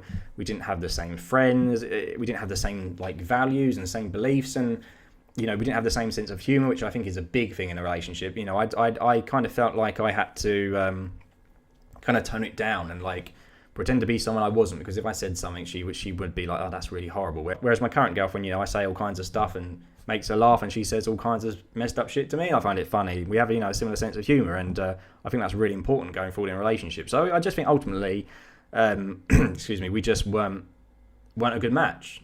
I just went for her because I was like, she's hot. Didn't think about anything else. Didn't think about how, you know, how much chemistry there would be long term. You know, I was just like, oh my god, want to have sex with her. And that sounds horrible, but that's what I was like at that age. And I wasn't mature. I was just like, oh my god, she's hot. I need to get with this girl. Not thinking that, oh, you know, what's going to happen 5 years down the line when we realise that we have literally nothing in common and we don't want to do anything together because we don't enjoy the same things, you know? I mean, it used to be like I would just come back from work and she'd be doing her own thing, I'd be doing my own thing. There's nothing wrong with having your own hobbies and stuff, but as a couple, you should want to spend some time together, but we didn't. We didn't want to, you know, and it was just kind of like a sham. I mean, I even knew before the marriage that it wasn't working. I even spoke to her before the wedding and said, if things don't change, then, you know, it's not going to work. And I think I just kind of went ahead with it because at that point it was too late. You know, I just thought, oh, you know, we've all got this set up and got to try and work it out and stuff. But we shouldn't have got married, honestly. Yeah, but also there was a lot of other problems. You know, we used to argue a lot, which is, you know, contrast now to my current relationship. I've been with my girlfriend a year and we haven't argued once. You know, I can talk to her about things of a problem, whereas we just used to set each other off and we just used to be shouting at each other and arguing with each other all the time. My girlfriend also had, my ex-wife, sorry, also had a lot of issues once she got pregnant. Like as soon as she got pregnant, she started getting really bad like OCD and anxiety and was just panicking about, you know, the baby dying constantly. And this even took place after my daughter was born. And she had really bad anxiety. Like she'd be like, oh, if for example, if my daughter fell over, like kids always fall over, don't they? Hurt themselves. But if she'd have, you know, a little fall where she's trying to crawl or climb up stuff, and, you know, she'd cry for a bit, like babies do, and they get on with it, don't they? You know, but she'd be like, oh my god, she's fallen. What if she's got a bleed on the brain? We've got to take her to the doctors now. And she would have this really weird thinking where she would think that everyone's going to die or like something really, really bad's going to happen. Like I remember her asking me like 100 times a day about batteries for some reason. She had this obsession with batteries where she's like, has she eaten a battery? Oh my god, we need to go to the hospital and see if she's eaten a battery. And I was like, what's wrong with you? Like, what's going on here? Like, she needed help, really did. I don't know whether she's still like that now, but I have noticed some OCD habits in my daughter, and my daughter does get panicky about stuff, and I just have to say, look, just fine. Just chill, just relax, because I think she gets that, and you know, that anxious personality from her mum, to be honest. But yeah, she's kind of transformed into a completely different person when as soon as she got pregnant, unfortunately. And yeah, I mean, we did try to get her help. She had therapy and stuff, but it didn't seem to do a lot. There were other things as well, like, you know, as soon as we had the daughter, she just gave up work when she didn't say she was going to beforehand, and she gave up work, and then I had to provide, you know, all the income, and that obviously that was a huge stress on me as well. I mean, yeah, I've kind of laid into her a bit. I mean, it wasn't all her. I mean, I was a bit of an arsehole as well. Like I said, we used to argue. I did used to say bad things about her, but I think that's just because we shouldn't have been together. We weren't compatible long term. We should not have been together. She seems much happier with the guy she's with now, and I'm much happier with my current girlfriend. So it's one of those things, isn't it? I just think sometimes you marry the wrong person. You know, sometimes you get with the wrong person. I mean, I don't regret it. I mean, my daughter's incredible, but yeah, at the end of the day, we weren't meant to be, you know.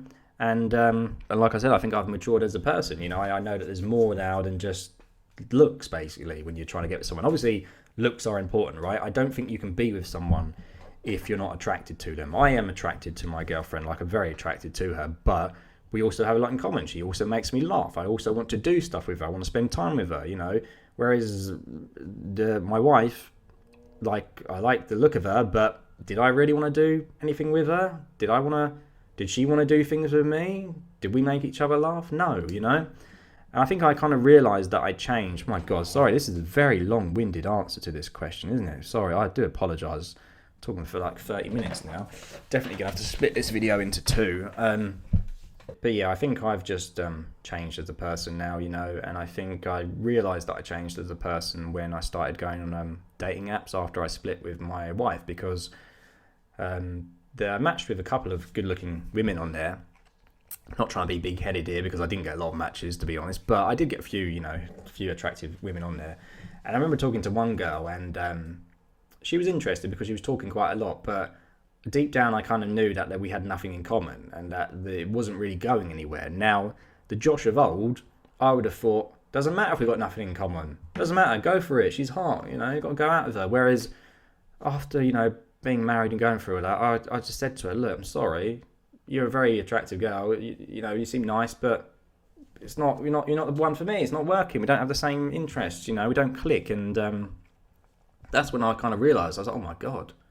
I was like, this is like an epiphany. Like, you got to actually go for girls, Josh, who are, you know, who you find attractive and have things in common with. Why have I not been doing this before? So I know it sounds stupid to say that, but yeah, I was kind of a wake-up moment. I was like, oh my God. I was like, I'm actually turning down women who are attractive because I don't have things in common. I'm not actually being completely shallow, you know. Wow, good work, Josh. So yeah, that was kind of like, you know, light bulb moment. And then I went on, what's it called? OkCupid, and that website like matches you with it matches you, you answer loads of questions and then it comes up with people who you've answered similar to, so you should in theory have stuff in common, and it gives you like a percentage match of, you know, how compatible you are. And I think my current girlfriend Jo popped up, and we had like a 96% match. And we started talking, and I was like, this is easy because we've got loads of stuff in common. This is easy. This is what it should be like. Whereas, you know, with my ex-wife, it always felt like effort just to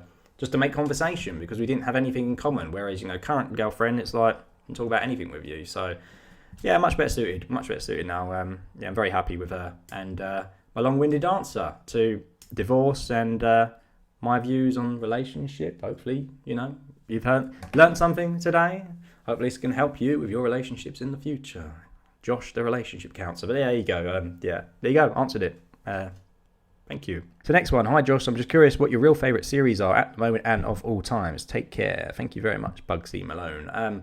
Yes, I think I've said this. Mandalorian, Boys, Invincible, Battlestar Galactica, the most recent series. I really like that. Breaking Bad is fantastic. Better Call Saul. I really like Narcos on Netflix. That was really good. What else? Trying to think what else. Any other superhero stuff? Because I quite like superhero stuff. I'm trying to think what else there is. Have I watched? That's what I mean. I haven't really watched an awful lot of TV. Attack on Titan is good. If you like anime, it's really good. I like One Punch Man as well. That's really funny. Although the second season was a bit, yeah, but it's still a good show. Trying to think. Yeah, I'm trying to think of a series. Obviously, I'm watching Handmaid's Tale as well, which I'm enjoying at the moment.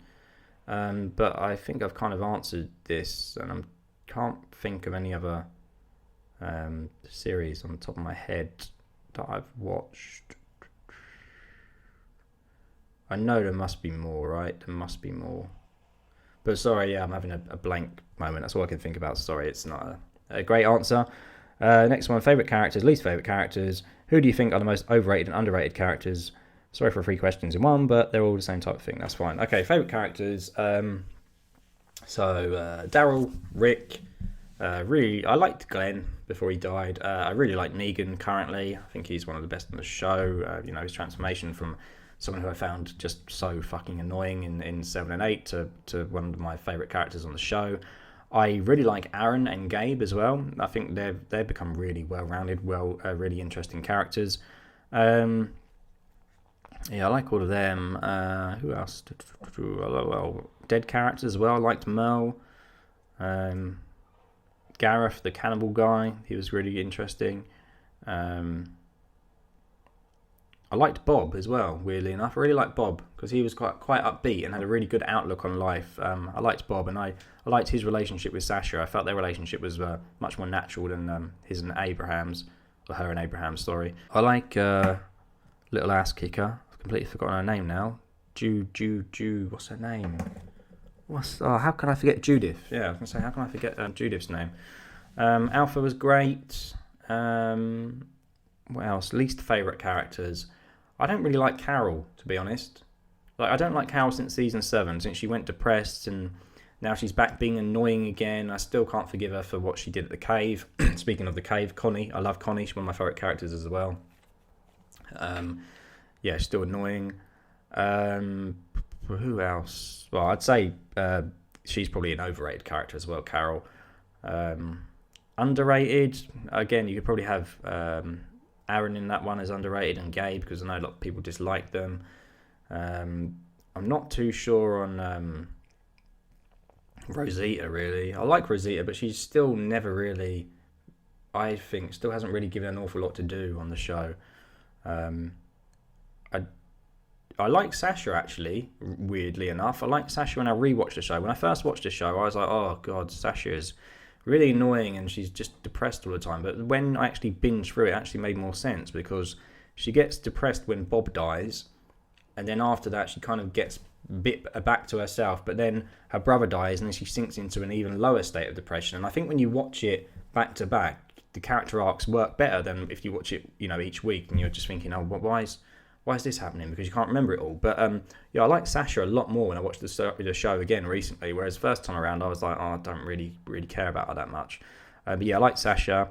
Again, Tyrese I think is overrated. Sorry, I'm just not a fan of Tyrese.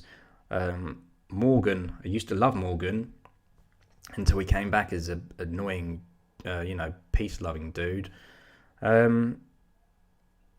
Underrated and overrated. I think Carl is overrated.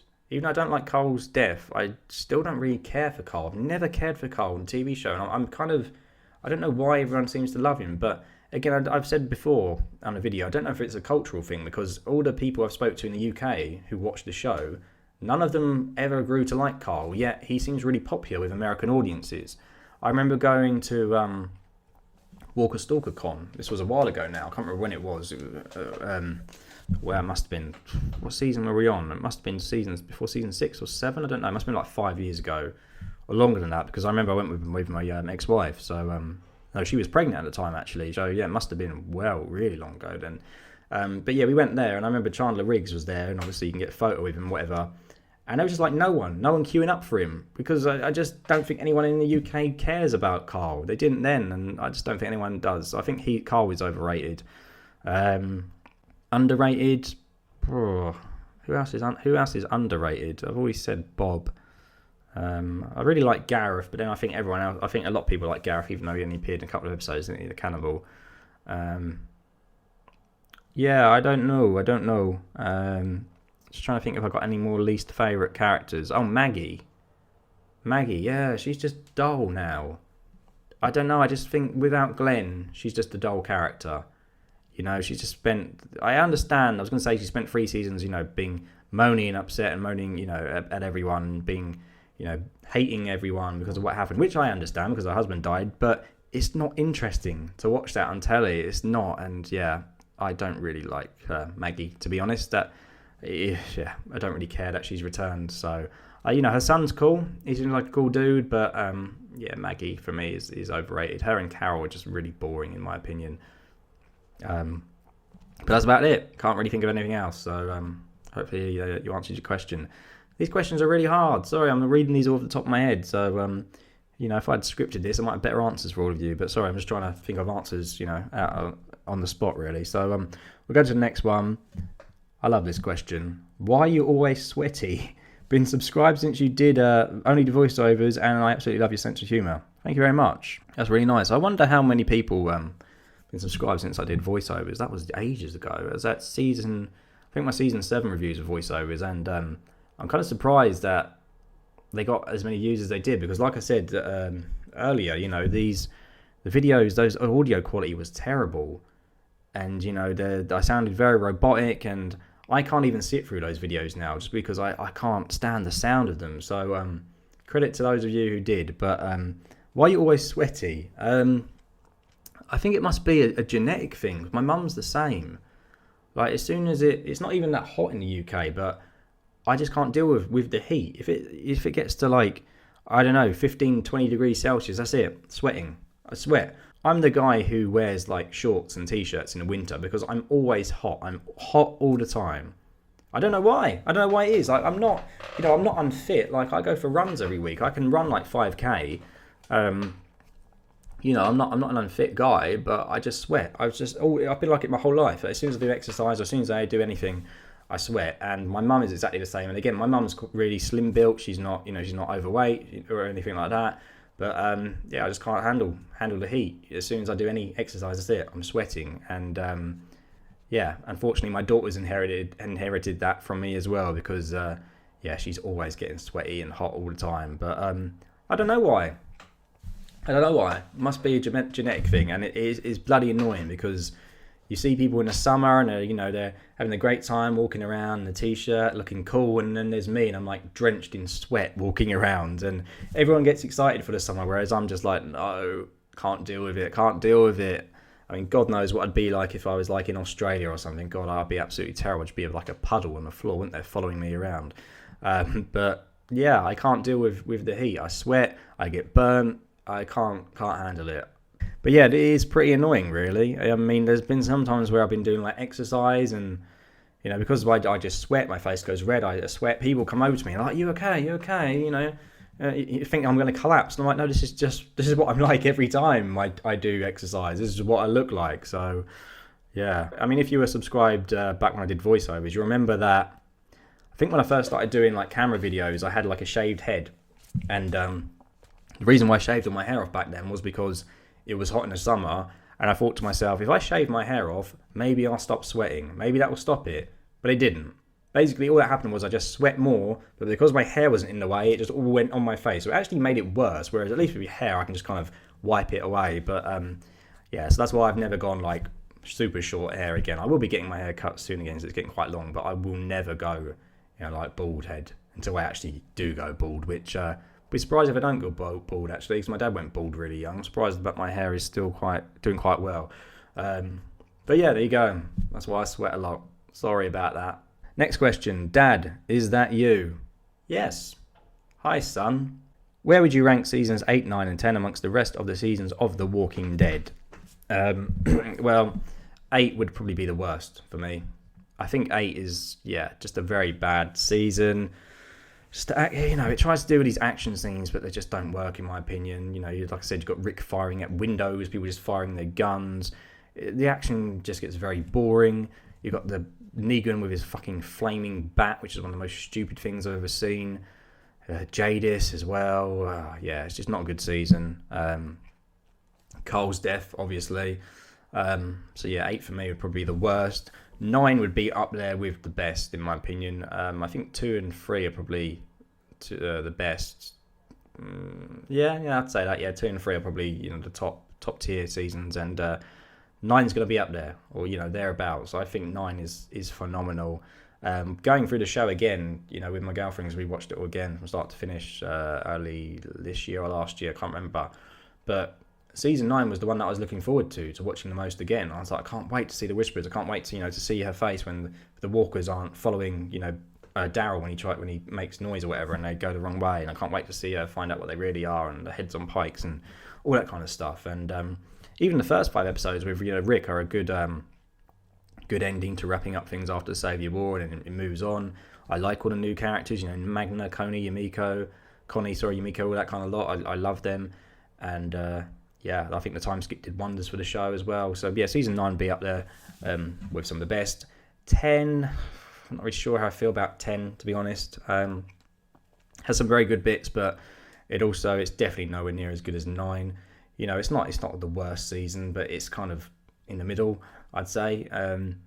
I think that 10A drags on a bit. The whole of 10A is basically about Dante and Siddiq, and that just drags on a bit. Then 10B, there are some weaker episodes, especially after, Alpha dies. The one where Carol's hallucinating Alpha, that was just not a great episode in my opinion. Although I think the ending to the Whisperer arc is really good, 10-16. And then 10C, I think half the episodes are bad and half the episodes are good in that. So it has a lot of highs, but there's also some bad writing in places, and Princess is irritating as well. So I don't know, 10 nowhere near as good as 9, and not the best. It's kind of in the middle, but it's nowhere near as bad as 7 and 8 in my opinion. Next one. Do you love Doctor Who? That's fine. If you don't, that's fine. But I love Doctor Who.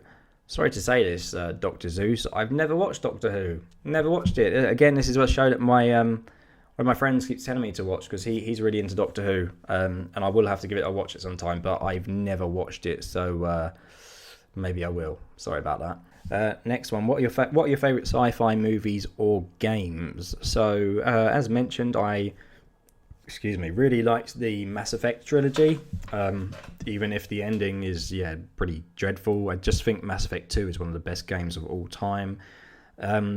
Dead Space, it's sci-fi, isn't it? Yeah, I think Dead Space 2, again, that's one of my favourite games ever. It's a shame what EA did to Dead Space 3. They completely ruined it with their dumb microtransactions and co-op and stuff. But saw somewhere online it said that EA are planning to revive some old, dormant franchises. So fingers crossed that Dead Space gets revived. It's probably one of the few games that would make me buy a PS5 if it came out, because as of yet, I'm not really fussed about getting that. Like I said, I sold 2 PS4s because I didn't play them. So, but if a new Dead Space came out, I would definitely get that. What else? I thought Fallen Order was really good. Star Wars Fallen Order, that was a really good game. Star Wars games have been a bit shit lately, but that was good. I liked him. Is it Cal Kestis, whatever his name is? I liked him. He was actually more likable than Rey. I felt the story was better than the sequel trilogy. Obviously, I like Star Wars. I think the original trilogy is still fantastic. The prequel trilogy I loved as a kid, but as an adult, those films are pretty terrible. But I can appreciate them for what they did. And I loved them as a kid, so they do have their audience. And you get some fantastic memes from those films, but then they're not that good. And the sequel trilogy, I really like The Force Awakens. I think I saw it like 3 or 4 times in the cinema after it came out. And I know it just copies episode 4, but there was a lot to like about it. I liked Rey, I thought Finn was great, I even liked Kylo in that film. I liked the ending, and I think, after The Force Awakens came out, the most exciting thing was thinking about where the franchise could go next. I was thinking, oh my god, I can't wait to see, how Luke's temple fell apart. I can't wait to see those flashbacks that were hinted at in The Force Awakens, and see him fight the Knights of Ren, and see Luke, see all his powers, and see what he's going to be like. And then Last Jedi came out, and it's like just shatter and all of that. It's like, yep, Luke's just a miserable fucker. We don't see anything, what happened to his place, with the Knights of Ren. We don't see any of that happen. Snoke, nothing interesting about Snoke. We never find out. He's just killed. There's always going to be debate, isn't there, about The Last Jedi. It's one of the most divisive films ever, I'd say. But I thought it was awful. But I think The Rise of Skywalker arguably might be even worse. That was just dreadful. You just bring back Palpatine out of nowhere. The ending was absolutely terrible. Just a rip-off of Avengers Endgame. So I like Star Wars, but I don't like Star Wars. I like Star Wars, but I don't like the sequel trilogy. But I'm surprised how much I like The Mandalorian, and I'm looking forward to the Boba Fett show and Ahsoka show. That they should be good. I'm hoping they're good. Sci-fi, I guess Guardians of the Galaxy sci-fi, isn't it? I really like Guardians. I do think the first film is a lot better, but I'm looking forward to the new one. I guess you could say 4 is sci-fi as well. I like 4. I like most of the Marvel stuff, to be honest. What other movies though? I've already mentioned like Battlestar Galactica, the TV show. I'm trying to think what other sci-fi movies there are. I've never actually watched Star Trek. I need to watch Star Trek, series or show. I haven't watched either of that. I've heard mixed things about the one with Sonequa Martin John in though. Is that her name? Sonequa Martin Green, isn't it? Not John. Obviously the lady who played Sasha. Some people said it's really good. Some people said, it's not great. Games is Portal sci-fi game, I guess. I like Portal. That's really good. Trying to think what other sci-fi games there are. But yeah, that's about it. There's probably bound to be some stuff that I missed out. Westworld. I guess you say Westworld is sci-fi. First season of Westworld is amazing. Season 2 was pretty crap, and I haven't even watched the 3rd season. I will get around to watching it. But yeah, that's again, that's all I can think of off the top of my head. Sorry for these answers, but again, I'm just doing this off the top of my head, so a bit hard to get everything out. And I've been talking for like 2 hours now, so losing attention a bit. Anyway, next question. What's the best season of Fear the Walking Dead? Easy, season 3. Season 3, best season of Fear the Walking Dead. Best season. There you go. Next question. My question would be this: will you do a Fear the Walking Dead based video on debating whether season 6, whether it saved the show or it still sucks? Yes, I have something planned for that. I will actually be doing a video.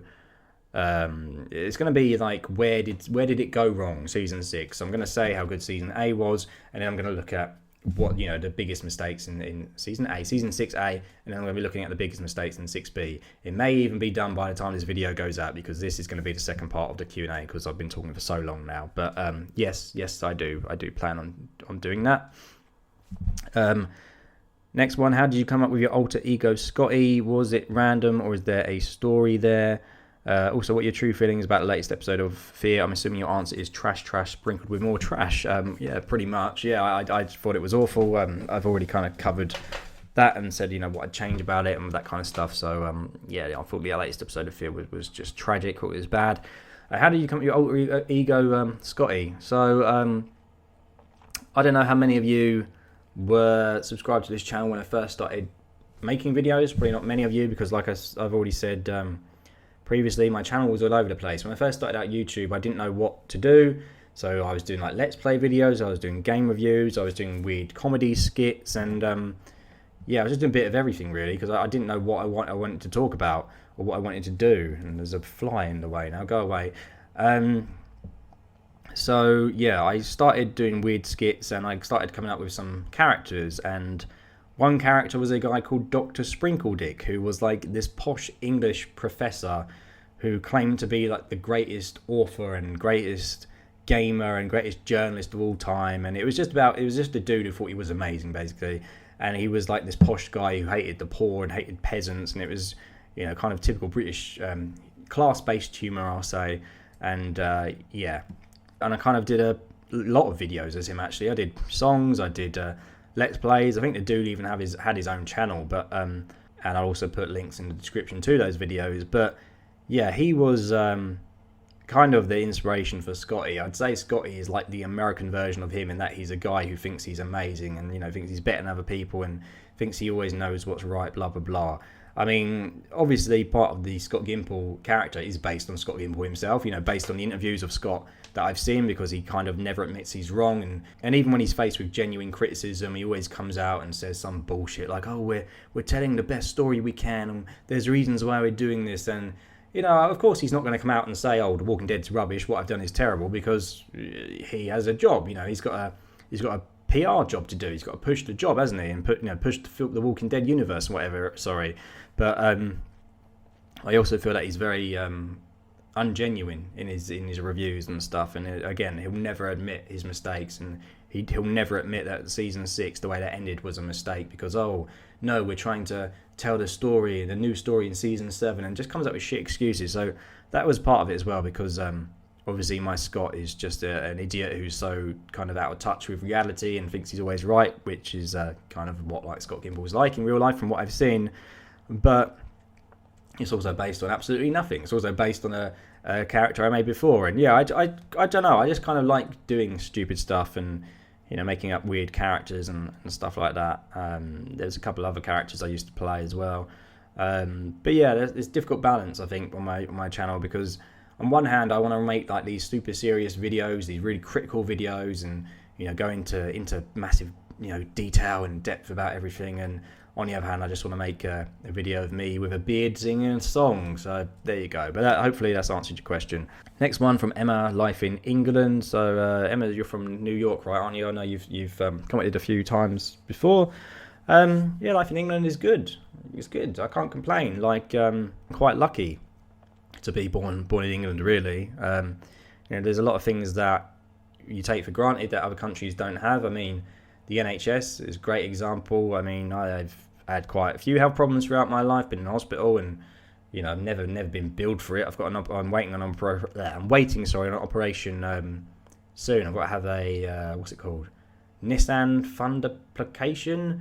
I have GERD, and I have like really bad acid reflux and bringing up food. I've been struggling with that for ages, and I'm getting that done on the NHS. And again, don't have to pay, just have to wait to get the op done. And yeah, okay, the waiting time might be a bit long, but it's better than paying thousands of pounds for an operation. So certainly take that for granted. I live in the southeast of England. live in a place called Ashford, although currently I stay a lot in Essex with my girlfriend. But Ashford's a really nice town, but there's so much there. We've got really nice parks, we've got 2 massive cinemas, and we've got like 10 screens, we've got a massive outlet shopping centre, we've got bowling, we've got town centre, loads of food places. It's a really nice place to live, I think. I'm quite lucky that I was born there. It's a town that's kind of got everything, really. And yeah, I really like it. The nearby places are really nice. The towns nearby, you've got Canterbury, Maidstone, Dover, Folkestone. Kent is a really nice part of England, actually. The only problem is it's really expensive. I still don't own a house because of how expensive it is down here, and also because of the fact that the train to London is it takes 30 minutes to get a train to London. So we have a lot of people from London who live in Kent, and they charge more because they get London wages. So it's hard to get a house for a normal resident here, which is a bit annoying. There's another place called Dymchurch nearby, which is like a British seaside town right next to the beach. There's loads of shops, arcades. I took my daughter there the other week. She absolutely loved it. Yeah, she had a great time there. I really like England. I mean, the weather as well. I know a lot of people moan about British weather, but I've answered previously, I can't handle the heat anyway, so I'm quite okay with a mild climate. It suits me. I can't deal with it being much hotter than what it is at the moment. I got no complaints. I like England. It's good. I like it. I don't like our government. I'm not a Tory, despite the fact that the council I work for has mostly Tory elected people. I don't vote Conservative. So yeah, I mean, I don't know. It's a difficult one, right? Because it's all I've ever known. I don't have anything to compare it to. I can't compare it to somewhere else because I've never lived anywhere else. All I can say based on what I've had is that I like living in England. I'm grateful for the services that we do have. Like I say, I've always had a job. I've always had job opportunities where I live. So I've always lived in a town where there's everything that you need. There's loads of opportunities, free healthcare. Yeah, I've always felt safe. I mean, when I used to work at Sainsbury's, when I used to work the early mornings, I used to walk because I wasn't driving then, and I used to start at 4 a.m. and I used to live in the complete other side of town, of Ashford. So I used to walk. I used to get up at 2:30 in the morning, and I used to walk at 3 a.m. in the pitch black to work. Never felt unsafe at all. I never felt that I was going to get mugged or that anything bad was going to happen to me. I've always felt fine, and I've never had any experiences of anything like that, being attacked or mugged or anything, so I feel quite safe. Yeah, so like I said, it's like 30 minutes on the train to London from Ashford, but I don't know, it's going to be quite a controversial thing to say now, especially if those of you American, maybe if you've been to London. I don't like London. I don't like London at all. Like I get it's a historic town, there's lots to do, but I think even in Britain, a lot of people are like, oh yeah, let's go to London for the weekend, let's go to London. Whereas I'm just like, it's too busy for me. Like, I don't like it. It's just too many people. I don't like the underground. Everything's too expensive. I had to go there the other week to get a to talk to the doctor about this operation I'm having, because it's being done in London. I had to go there. So it's going to train, it's going to tube. Yeah, it's just everything's too crowded. There's too many people. Like I said, the prices of everything are ridiculous, and I just don't like it.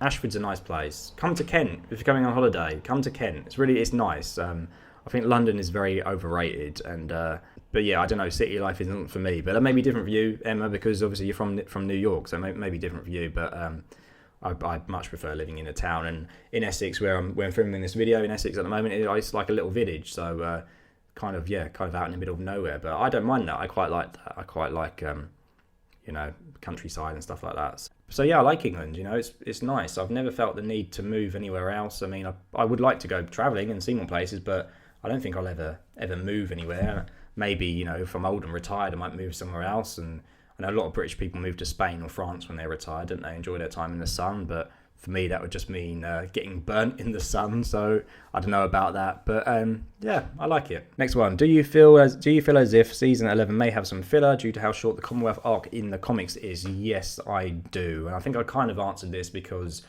I think we'll see the Reapers first. I think we're going to see the Reapers, and they're probably going to maybe bring another enemy along. And I just kind of think we're going to have a lot of, maybe a couple of original antagonists until we get to kind of, the meat and bones of the Commonwealth arc. And it's going to be weird because I think Dwight plays a big part in the Commonwealth arc in the comics, doesn't he? But he's not on the show anymore, so I don't know what they're going to do about that. But I do think I need to read the Commonwealth arc again, because I've read kind of The Walking Dead up until the Whisper of War, the comics, multiple times, but I've only read the Commonwealth bit once. I've only read the Commonwealth arc from start to finish once, so there's a lot of it that I've honestly forgotten about, and I need to read through that again before the season starts, and need to read through it, because maybe it might be worth talking about in some videos. So answer to your question, yes. Next one, I don't see a lot of people mention this character that lasted a lot longer in the comics than the show, so I'll ask, do you think Sophia should have lived until the end or longer on the show? I mean, I like Sophia in the comics. Sophia is good in the comics, but I don't think losing her on the show really affected anything. I don't think losing her on the show, was detrimental to the show in any way, to be honest. If anything, it helped develop Carol as a character, and I just think she would have been more dead weight, really, if they carried on with Sophia on the show. I'm not really sure what they would have done with her character, for until she got to a reasonable age. She would have just been there in the background. So I'm not particularly upset that she died on the show. I mean, for me, there are characters that did die on the show which I think should have stayed around longer. For example, like Andrea. But with Sophia, I'm kind of like, take it or leave it. I'm like, yeah, I get she died earlier, but it doesn't really bother me, to be honest. Yeah. So sorry if that's not the answer you're looking for, but yeah, I like Sophia in the comics, but as far as it goes in the show, she died, and I think she died at the right time. Okay, Ray says, I know you hate Morgan, but do you think he's a badass when using his bow-staff axe? For how horrible he is written, his action scenes are 10 out of 10. Yeah, I agree. I think his action scenes in 6A were fantastic, and I really liked Morgan in 6A because it was finally like he was doing, getting rid of his no-killing nonsense, and he's got his staff and he's ripping people's guts out, and I was like, wow, this is really awesome. This is what I want to see, chopping off the dude's head in the first episode. And then he just kind of went to shit. But yeah, his action scenes are good. But even in 6B, I think his action scenes kind of got a bit worse. I mean, the one where Grace is giving birth and he's fighting Riley's guys, and they all come at him one by one, and none of them uses guns, and they don't. Why they just don't attack him at once? I don't know. And then he just sort of stabs Riley, and Riley runs off. So even they have gotten worse, I think, as the seasons got worse. But yeah, his action scenes generally are pretty good. Yeah, it's just a shame what happened to his character in 6B, because I was finally, 6A, I was like, yes, finally Morgan's killing people, finally, and then 6B is back to being the same old Morgan again. So you also asked me about Scotty, so we've done that one. Right, Lewis the Llama. With the expansion of the Walking Dead universe being prepared by a lot of spin-off shows, do you fear that the finale will end up lacking in closure? I'm quite worried they'll leave everything very open-ended and it will result in a mediocre ending for the show. So I hope that's not the case. I mean, I think there's two ways that they're going to end the show. One is like what you've said, they'll leave it open-ended, and we won't really jump ahead in time. They'll deal with the Commonwealth arc, and we'll just leave it on kind of like hit the camera, the mic. They'll leave it on sort of a happy note where the characters are living at the Commonwealth, and they'll leave it there, and that will give us the potential to explore more and go back and make spin-offs, blah blah blah. Or they'll do what I said in the previous answer, in that they will do the time skip, jump forward, and then they can just have shows sort of set in between the time skip. I mean, I guess that if Rick doesn't return, it will definitely lack in closure in that sense, because I think we do need Rick back to see Judith and to see Michonne, and to kind of close that chapter. And I mean, this is the guy who we started the show with. I definitely think we need him back, and if he doesn't come back and his story is only told in the movies, and then maybe he meets up with Judith and that in the movies, then yeah, I think that's going to be a bit of kick in the teeth, really. I think they should do that in the show first. They should get all the Grimes family back together and do that. But I don't know, it's difficult, isn't it?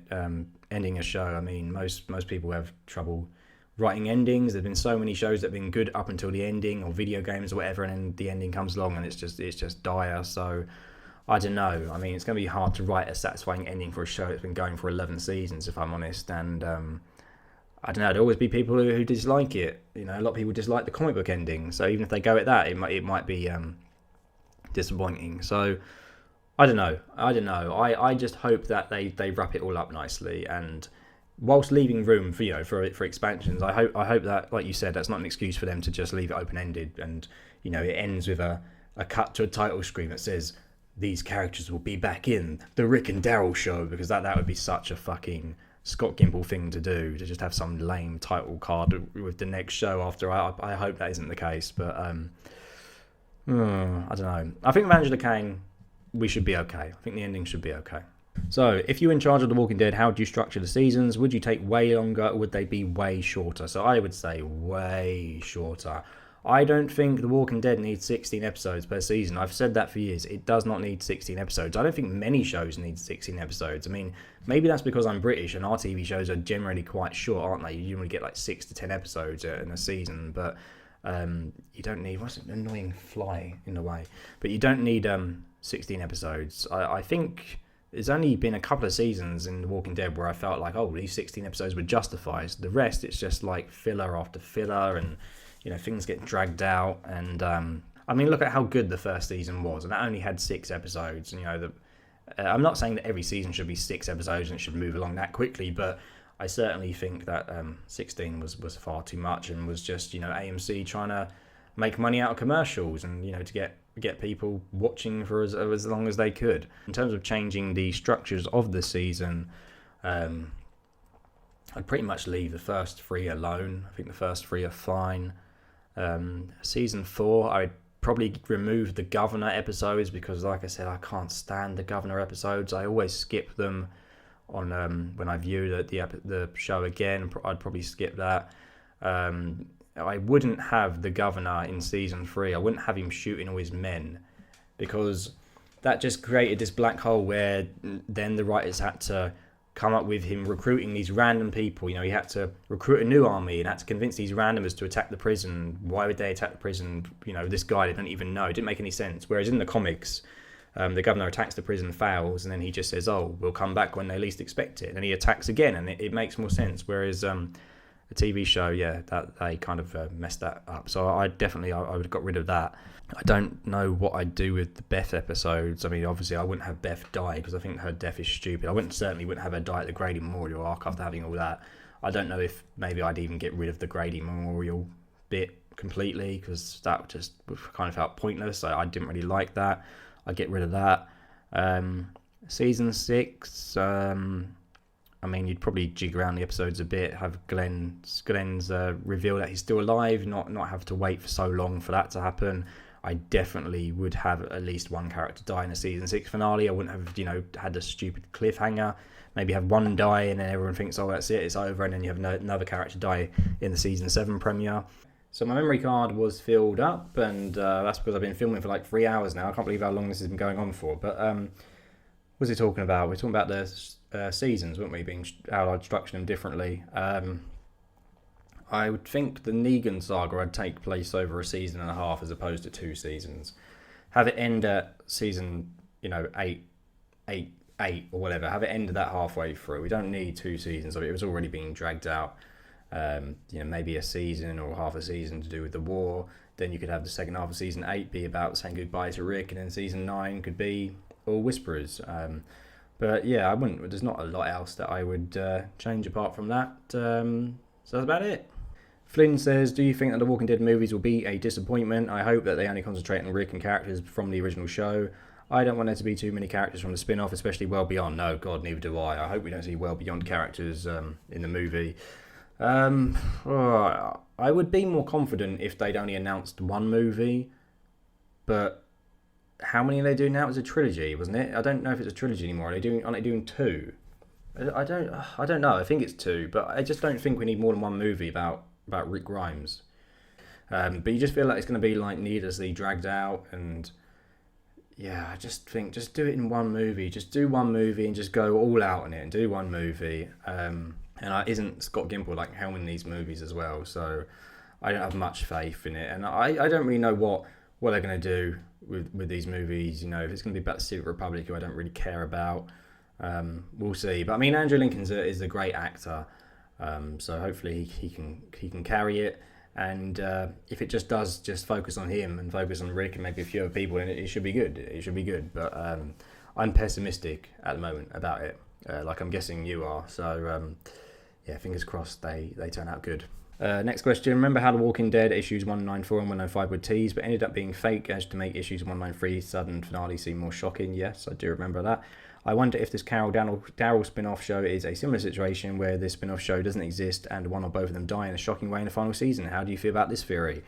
I would really like that. I would really like that if it turned out that the Carol and Daryl show wasn't going ahead, because I don't really care about the Carol and Daryl show. I mean, all they do at the moment is argue anyway. I don't really know what else we can do with their characters. They've been, on the show for so long. I just think Carol's getting a bit boring. I think whatever you do with these characters now, they'll just be going in circles anyway, because we've kind of explored everything that there is to explore with them. And of course, if we do have a show about Carol and Daryl, we know they're both going to be invincible and not die anyway. Yeah, I'd like this theory. I would very much like if these shows didn't go ahead. Have a spin-off on other characters where there's room to grow. Imagine a spin-off about Lydia and Judith just going along, surviving, or a spin-off about Magna and part of that group, Connie, Luke. Have it about characters who we haven't seen before. I get Daryl and Carol are leading big names. People will tune into it even if they've probably given up on The Walking Dead. There might be people who are like, oh, it's Daryl and Carol. I remember them when I watched this show years ago, so I'll watch this. So I get that, but at the same time, I just kind of think, what else can they do with these characters, So yeah, I'm not really looking forward to it. But, I like that theory, but I don't think the announcement of a show is fake. I don't think AMC would announce a fake show, personally, because I'm pretty sure, isn't it, like when you announce a show, I'm sure it will affect stock prices and stuff like that, and going forward. So I don't think they would fake a show, because that would be unfair to people who've invested and invested in stock or whatever based on shows going forward, and then to just say, oh no, it's not an actual show, we just made it up. So yeah, it's a good theory. I would love it to be true, but unfortunately I don't think AMC. I think it's very much real, the Carol and Daryl show, and we know that Norman Reedus loves playing Daryl, and AMC love Norman Reedus. They give him Ride, they give him his main character, The Walking Dead currently. So yeah, I don't think it's fake news, basically. I think it's true. Do you think there's a chance for Allison to return at this point in Fear the Walking Dead? So I'm guessing you mean Madison, but I have already kind of answered that. I think yes, there is a chance, but do I think it will happen? No, because I don't really have any faith in Chambers and Goldberg, because they keep saying it and they still haven't delivered. But yes, of course, there's a chance. Next one, what do you think about Black Summer? I've not watched it. I think I watched the first episode and it didn't grab me, but I need to go try and watch it again, because but a few shows like that I've watched, and for whatever reason I'm just not in the mood, or there's something's going on, I don't know, and you kind of can't get into it. I remember when I watched Game of Thrones for the first time, I watched the first episode and I was like, nah, bored, and then didn't watch it for ages, and I went back to it and I was like, oh, this is pretty good. So I think sometimes, for whatever reason, you're just not in the mood for watching a show and you watch it at the wrong time, and I think that's what I did with that show. So I will go and watch it at some point. Oz says, Fear the Walking Dead finale was great. Can't wait for season 7. Right, so you are banned from my channel for life now. Goodbye. Next one says, I know your channel is primarily a television and film channel, but have you ever considered doing Let's Plays of games you enjoy? I could imagine your commentary over them would be absolute gold. I did start doing Let's Plays. That was the first thing I did on YouTube, was Let's Plays. And, I stupidly thought Let's Plays were easy at the time, because I was one of these inexperienced YouTubers, and you see people like PewDiePie, who's he's the most successful still on YouTube, most subscribed. And I was always one of these people who thought, oh my God, this guy just plays games. That's his job. He just sits there and plays the games and talks, and that must be so easy. And then I tried it myself, and I was like, yeah, this is not as easy as you would think it would be, because you've got to film the audio, you've got to film yourself, you make sure everything's synced up, you've got to try and play a game, and then you've got to try and be funny at the same time and entertaining whilst you're doing that. And I kind of struggled to play a game whilst talking, and struggled to concentrate on more than one thing at once. And yeah, it's not as easy as I thought it would be. I have done some silly Let's Plays as the character Dr. Sprinkledick that I mentioned before. I think I put the links in the video, or the last one, I don't know. But yeah, I have done some in the past. I was thinking of streaming The Walking Dead Bridge Constructor that I got on Switch, just to stream that, because it's Walking Dead related, and I was thinking of streaming that. But problem is as well, my internet is terrible. I tried streaming at even the lowest settings, and it lags, it's just terrible. And I don't know whether it's because I have a laptop as well. I don't have a PC, so I do everything from my laptop, and that probably struggles to stream stuff. So if I had the setup for it, then yeah, I'd give it a go. But as it is, I don't know. I will try again in the future. I'll try, fiddling around with YouTube settings and stuff and see if I can. But at the moment, yeah, I just don't have the PC or the internet, unfortunately. But we'll see. We'll see. Right, last question. Oh my God, we finally got through them all 3 hours later. So last question from Mr. Good Boy. With the Walking Dead shows possibly all dying in a fiery car crash by next year or the years after its end, what do you plan on covering here in the future? You got a backup plan for when Dead finally dies? That's a really good question, actually. Tough question for my last one, but that's a really good question. I think I'm quite fortunate that I'm in a position where YouTube is not my job, right?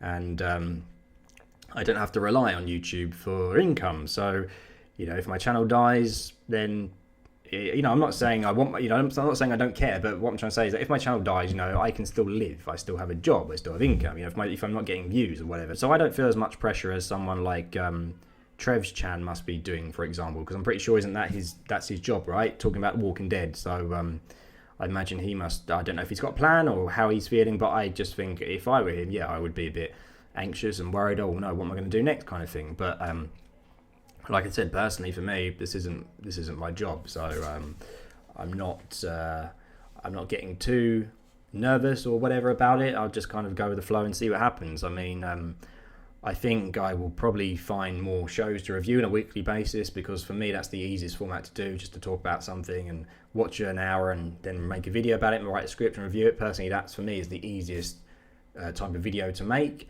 And I'll probably do that. There's a couple of other shows that I probably will start reviewing on a weekly basis when they resume. I'll try to review The Boys. I'll try to review Invincible. I've mentioned Y: The Last Man previously. When that airs, I'll probably review that as well. I'll obviously review any other related Walking Dead spin-offs that happen as and when they do. But yeah, I don't know. I don't know what to do. I don't think I will stay just doing Walking Dead stuff forever. I just think, yeah, it's going to be impossible, And plus, I don't really want to be recycling old content and just doing lists and, talking about old Walking Dead episodes forever when The Walking Dead's ended, when there's nothing new to talk about. I don't want to do that, so I probably will move on to reviewing other shows, and obviously I'll still be doing some Walking Dead stuff. Still that annoying flies, go away.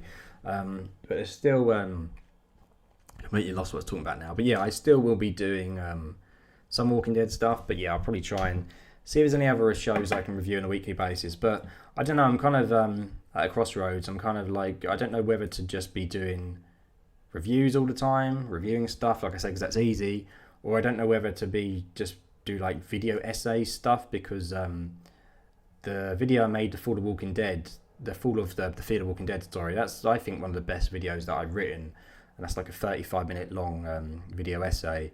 And I'm kind of thinking maybe I should take that approach to shows. Maybe I should watch an entire show and then write a long video about it and go into a deep critique about it. I've been thinking of doing that for a kind of similar video to that about Mr. Robot, and one about The Handmaid's Tale. So I might just do that as well, do some in-depth stuff about shows. Yeah, I don't know, it's kind of weird, because when I started out on YouTube, I was doing a bit of everything. Like I said, I was doing TV, games, blah, blah, everything. But I didn't get any success until I chose a niche, until I chose a show and settled down on The Walking Dead. But lately I've come across other big shows, other big channels, that kind of talk about all kinds of TV shows. And I'll quickly have a look here. I've kind of got, who is it? Just on my YouTube. So yeah, Super Eye Patch Wolf and Totally Not Mark are two that I've been watching lately.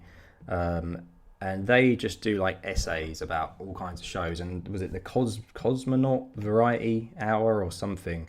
Yeah, Cosmonaut Variety. And these are just people who just do video essays, like long essays, and it'd be about shows, about games, that nothing, things that don't really have anything in common between them. Complete different genres, all kind of stuff. And because I didn't have any luck, starting out doing a variety of things, and I only really got success when I did The Walking Dead, I was always of the opinion that you can only focus on one niche, and you can only do one thing to be successful. But these guys have proved that you can do more than that. You can talk about multiple shows and do other stuff. So yeah, maybe I'll go down that route and do essay stuff. But I don't know. It's difficult because at the same time, whilst I like doing these serious stuff, essays, I also like doing stupid videos of me dressing up and doing skits and stuff. So I don't know. I think in a way, once The Walking Dead ends, it sounds bad to say, because the show's obviously made me on YouTube, and there's been the reason why my channel's grown to where it is. But I think in a way I'll feel kind of like unshackled, if that makes sense, because at the moment, I have to do a review every week of Fear the Walking Dead or Walking Dead. I have to stick to the schedule and get this done and get done by a certain time. Whereas when the show's finished, it's like, oh, I got free reign to do what I want now. I can make a video about this whenever. I can do that because I've got more time, and I don't have to follow such a deep structure. I mean, structure is good in one way because it means that I get stuff done, right? It means that I'm consistent and I get stuff out. But I also think that once The Walking Dead and all that is over, my focus isn't on that anymore, then maybe I will have 2 to 3 weeks to just write a really good video about something else, I do feel like sometimes at the moment, because I'm in a rush to get the reviews out each week, there are some review videos that I come out and I'm just like, I do it and I write it and I look at the script and I'm just like, there's nothing wrong with the script, but I kind of just think it's just kind of a bit average, There's no funny jokes in there. I just kind of think, oh, I could have done a bit better with that. So yeah, I think it'll be nice in a way that when The Walking Dead does end, I'll get more time. But again, it all comes down to time constraints as well. Like I don't get an awful lot of time to make videos, if I'm honest. I work full time, so whilst I might have all these plans to make video essays about one show and then do weekly reviews about another show, it very much depends on how much time I have. But I mean, I will carry on in some capacity or another. My channel will carry on. I'm a creative person. I like writing stuff. I like filming stuff. I like editing. I like the whole YouTube process. So I will carry on. But it will most likely be weekly reviews of other shows mixed in with some essay type stuff, and you might get the occasional stupid video. So kind of what I do now, but just not on The Walking Dead. I mean, that's my plan. I mean, I don't expect it to be as successful as it is now. It's probably going to be like growing the channel load again, because I'm going to be talking about loads of different stuff, and there may be some people who like The Walking Dead who aren't interested and don't want to hear me talk about other shows and all that kind of stuff, and kind of switch off. But it's got to be done, I guess, isn't it? It's going to be a transition, and we'll see what happens. But like I said at the start of the answer to your question, even if I'm not as successful and I don't get as many views, doesn't matter at the end of the day, because it's not my job. It's not my job. I have a full-time job, so I'll just do what I enjoy after The Walking Dead ends. To be honest, I'll do what I enjoy, and that's the best way to think about it, I think, to be honest. I mean, when I first started doing The Walking Dead content, I'm not going to lie, I kind of got a bit obsessive about getting views and trying to get money and all this kind of stuff. And I remember I spent a lot of time making list videos, like top 10 or bad characters. And I do them now occasionally, but I remember there's a period where I was trying to put like a list out every week because I was like, oh, it gets views and I get money and all this kind of stuff. But I just came to the realization that after a while, I don't enjoy really writing lists. I don't enjoy it. I always find if I write a list like video, it starts off being quite good, and then as I kind of get to like the halfway point, I lose enthusiasm, and then that leads to my writing sort of getting worse, and there's less jokes, it's less entertaining. Like the longer these videos go on, the list videos, the less interesting they get, in my opinion, the ones that I write, because I kind of use enthusiasm for writing the script. And I've kind of stopped doing them. I might do them occasionally every once in a while, but because I do them sporadically now, I do have more enthusiasm to them rather than pushing them out constantly. So I think I'll just carry on and just do what I enjoy. And again, if there's an audience for it, there's an audience for it. If there's not, if people don't want to see it, if people are like, oh, he's not talking about Walking Dead anymore, I'm not interested, then it's the way it is. But I'll carry on, I think, anyway. I'll carry on at least for a couple of years anyway, see how it goes. But excuse me, I'm not too worried. I could take quite a laid back view about it. I mean, again, that's not to say I don't care about my channel, because I do, because I've spent like 5 years building this up. I do care about it, but that at the end of the day, like I said, I have a career, I have a full-time job. Obviously, I love YouTube. I'd love to be full-time on YouTube, but I don't think that's going to happen anytime soon. I'm only on 13k subscribers after like 5 years, which I say only, that is a hell of a lot of people, and I can't believe I'm at this point. But you need to really, there's channels that they spring up overnight and get like 100k, and then they can live off that, and I don't think that's really going to happen to me. But that's okay. I don't mind being this sort of niche channel. I'll just keep doing what I'm doing, keep doing what I enjoy. Yeah, like I said, probably weekly stuff, and probably weekly reviews and essays and some silly stuff on the side. So basically what I do, but not The Walking Dead. So that's that. And I think I've covered all these questions after filming for like, how long was this? It's nearly 3 hours I've been talking for. 3 hours? My God. Right, I need to go have some food. So hope you've enjoyed these Q&A videos. I'd say I'd do one again soon, but I probably won't because these took too long. So I'll do one maybe when we hit another milestone or whatever. But again, thank you for all your questions, and thank you for everyone who's watched these. Thank you for all the support. You know, it's surprising. There's a lot of people who in the comments who've been around for a really long time. I've seen noticed the questions, and that's really nice that you stuck through this channel.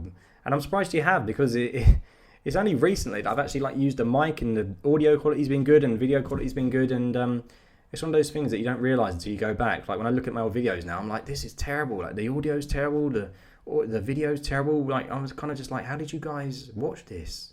How did you guys stick around and watch this? I don't know, but yeah, shame it's taken me this long to get quality audio and video and stuff. I'm still not in HD anyway, am I? Still not in 4K or whatever it is. But maybe one day I'll get a 4K camera. Maybe one day. But yeah, big thank you to everyone, and yeah, see you all soon. Now I'm going to go and edit this 3-hour video. Bye.